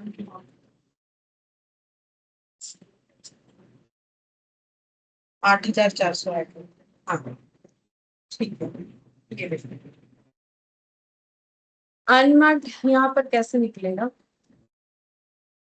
20,000 माइनस 14,000, एक ये 6,000 हो गया, ये तो होगा ही, प्लस इसमें ये जो मार्क्ड एप्लीकेशन है ये कितना हो रहा है? 14,000। सॉरी ये वाला, ये है हम लोग का underwriters meet application, firm underwriting है 3,000, 4,000, 8,400, 8,400 समझाते हैं, 8,400 मतलब कितना हो जाएगा? 14,400। 8,400 में क्यों? 8,400 ये फर्म वाला, हाँ, फर्म वाला देखो, इसमें हम लोगों ने यहाँ पर लिखा था ना कुछ पॉइंट, देखो firm underwriting can be deducted if question silent, assume benefit is to be given in the ratio of commitment of firm underwriting. Sometimes firm underwriting is also applied by underwriters along with public, then ये देखो, sometimes firm underwriting is also applied by underwriters along with public, तो public जैसे apply कर रहा है, अगर वैसे कर रहा है तो फिर वो अनमार्क्ड या अनमार्क्ड एप्लीकेशन के थ्रू से करेगा। ठीक है, ये देखो फर्म अंडरराइटिंग में अगर हम लोग इंक्लूडेड इन मार्क्ड एप्लीकेशन, तो फिर बेनिफिट इन द रेशियो पर, मतलब देखो ये एक एजम्पशन है, ठीक है, ये एजम्पशन में कैसे माना जा रहा है ये समझते हैं। यहाँ पर अनमार्क्ड एप्लीकेशन आया 6,000, ठीक है, और ये जो फर्म अंडर राइटिंग है उसको भी यहाँ पर हम लोगों ने ऐड कर लिया, ठीक है।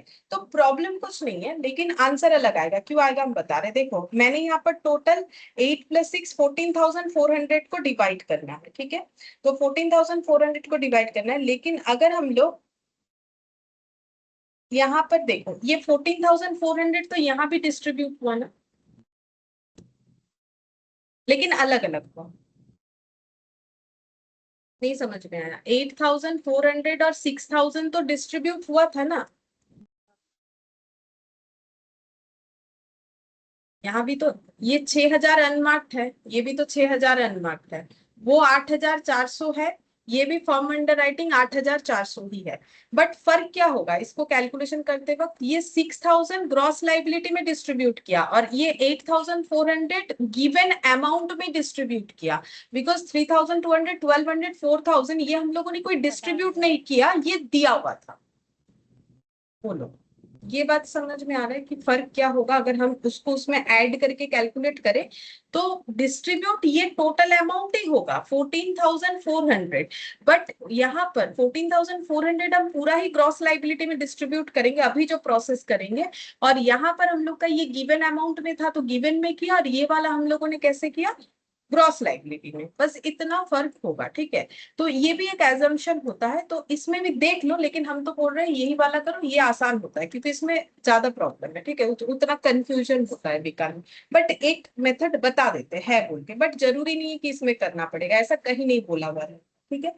तो अनमार्क्ड एप्लीकेशन ये आ गया, ये इसमें हम लोगों ने फर्म को इंक्लूड कर लिया, ठीक है। अब ग्रॉस जो हम लोग का लाइबिलिटी का रेशियो है वो है 24, 10 और 6, ठीक है, तो फिर ये कितना आ जाएगा, 14,400 divided by 30 into 20, 40 11, divided by 40। तो कितना आ रहा है?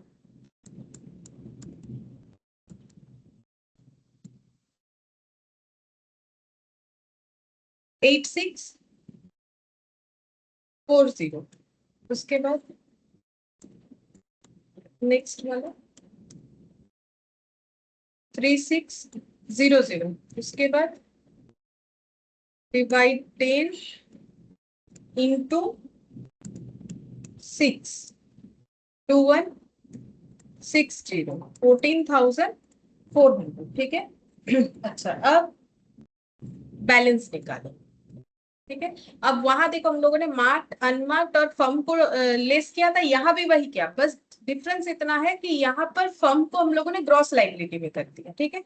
अब माइनस करो, निकलेगा कितना, 24 - 4, और ये हो गया कितना, 24,000 माइनस 4,000 माइनस 8,640, 11,360, 10,000, 8,000, 1600 नेगेटिव। ये नेगेटिव आ जाएगा। नेगेटिव इसमें भी दोनों का आ जाएगा। नहीं, इसका नहीं आ रहा है। अच्छा, इसका नहीं आ रहा है, एक ही जन का आ रहा है, ठीक है। तो कैलकुलेशन अलग है, अलग आंसर भी आता है। 1840। 1840 ये पॉजिटिव आ रहा है। अच्छा, और टोटल में आ जाएगा 1840 प्लस 11,360 माइनस 1,600 का, तो भी आ जाएगा, या फिर ऐसे करना 26,000 और ये माइनस करना पड़ेगा 14,400, 11600। 11,600। अच्छा, ये बैलेंस आ गया। अब नेगेटिव जैसे ट्रांसफर होता है, मतलब क्यू ने बेकार का मेहनत किया, इसका बेनिफिट फिर किसको मिलेगा, ताकि पी और आर में कोई झगड़ा ना हो, क्योंकि इस बार बेनिफिट लेने के लिए दो लोग बैठे हैं, तो दोनों में उनके ग्रॉस लाइबिलिटी में डिस्ट्रीब्यूट। नेगेटिव वैल्यू ट्रांसफर, ठीक है। तो इसमें ये पॉइंट सीखने को मिल गया, क्योंकि कैलकुलेशन इस तरीके से आया था। तो फिर रेशियो क्या हो जाएगा, 24:, नहीं 6, 10 तो अपना जो नेगेटिव वैल्यू वो ट्रांसफर करेगा ना, तो बटेगा पी और आर में, तो उनका सिर्फ रेशियो लेंगे, जो कि 24 और 6 होगा, तो 30 हो गया। तो 1600 डिस्ट्रीब्यूट होगा, तो 1600 को 24:6 में डिस्ट्रीब्यूट करना है, मतलब 1600 डिवाइडेड बाई 30 इंटू 20। 4:1 के रेशियो में, तो 1200 और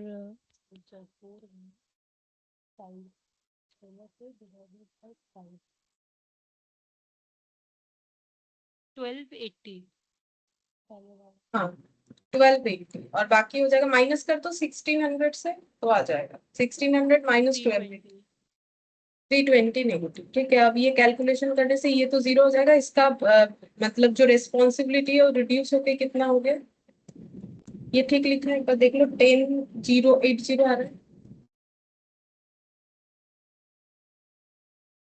1520 आ रहा है, 10080।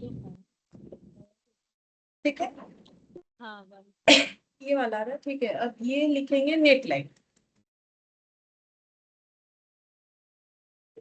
ये इनका नेट लाइबिलिटी हो गया। अब मुझे अगर टोटल लाइबिलिटी निकालना है, तो मुझे फर्म अंडर राइटिंग ऐड करना पड़ेगा, जैसे वहां पर किया था, ठीक है। अब ये मत सोचो कि क्यों ऐड कर रहे हैं, सेम उसी कंसेप्ट से ऐड करें, क्योंकि फर्म अंडर राइटिंग यहाँ भी लेस हुआ है, बस फर्क इतना है कि यहाँ पर फर्म अंडर राइटिंग को हम लोगों ने अनमार्क के साथ इंक्लूड किया, तो वो ग्रॉस लाइबिलिटी में डिस्ट्रीब्यूट हुआ।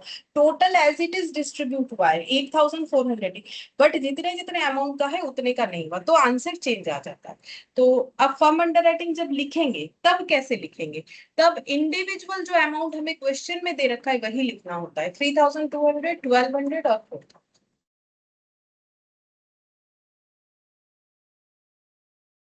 तो 1,200 ये हो जाएगा 5,520, 13,280। तो देखो आंसर चेंज हो गया, चेंज होगा, ठीक है, चेंज होगा। इसमें आया 13,280, इसमें 14,800, 1,200, 4,000, ठीक है। पर टोटल कभी चेंज नहीं होगा, टोटल एज इट इज ही रहेगा, मतलब टोटल लाइबिलिटी इधर कैलकुलेट करो कितना आ रहा है, 14 और 4, 18, 19, और ये हो गया 20,000। मतलब कंपनी को कोई फर्क नहीं पड़ रहा है, और इधर काउंट करो,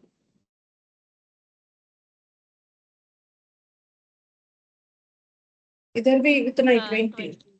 हाँ, अब कौन सा प्रोसेस करना है, तो देखो एग्जाम के लिए हम तो बोलेंगे ये प्रोसेस करना बेटर है, क्योंकि उतना याद रखना मुश्किल है, जो दिया हुआ है उसको ले लो।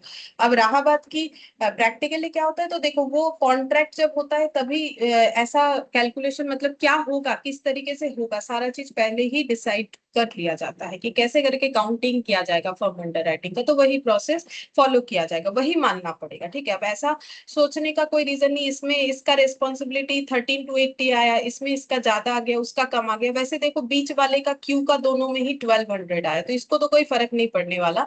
आर का फर्क पड़ेगा, इस प्रोसेस में इसको ज्यादा हो जाएगा 5520, और पी का 14800, इस प्रोसेस में इसका कम होगा। मतलब प्रॉब्लम आर को होगा इस प्रोसेस में, इस प्रोसेस में जाएंगे तो पी का होगा। बट वो जैसे वो लोग डिसाइड करते हैं वैसे, तो ऑल्टरनेटिव तरीका है हमें सॉल्व करने का। बट अगर क्वेश्चन हमें जो दिया है वो देने से हम तो बोलेंगे ये प्रोसेस ज्यादा मुझे सही लगता है, हम इस ये ज्यादा फॉलो करते हैं, मुझे ये आसान ज्यादा लगता है। ठीक है, बाकी अगर कोई ये वाला भी करना चाहे तो भी ठीक है, कोई प्रॉब्लम तो है नहीं, बट ये आसान, ये हमें करना चाहिए। इसमें ज्यादा दिमाग नहीं लगाना पड़ेगा, फालतू का ज्यादा दिमाग लगाने से कैलकुलेशन मिस्टेक हो सकता है। ठीक है, तो ये हो गया। अच्छा, अब इसमें 9, 10, 11, 12, बस ये है। ठीक है, ये जो है बाकी क्वेश्चन हम लोग 15 तक है, तो आज हम लोगों ने 8 तक किया, इलास्ट्रेशन 9 से 15, तो कितना बाकी रहा?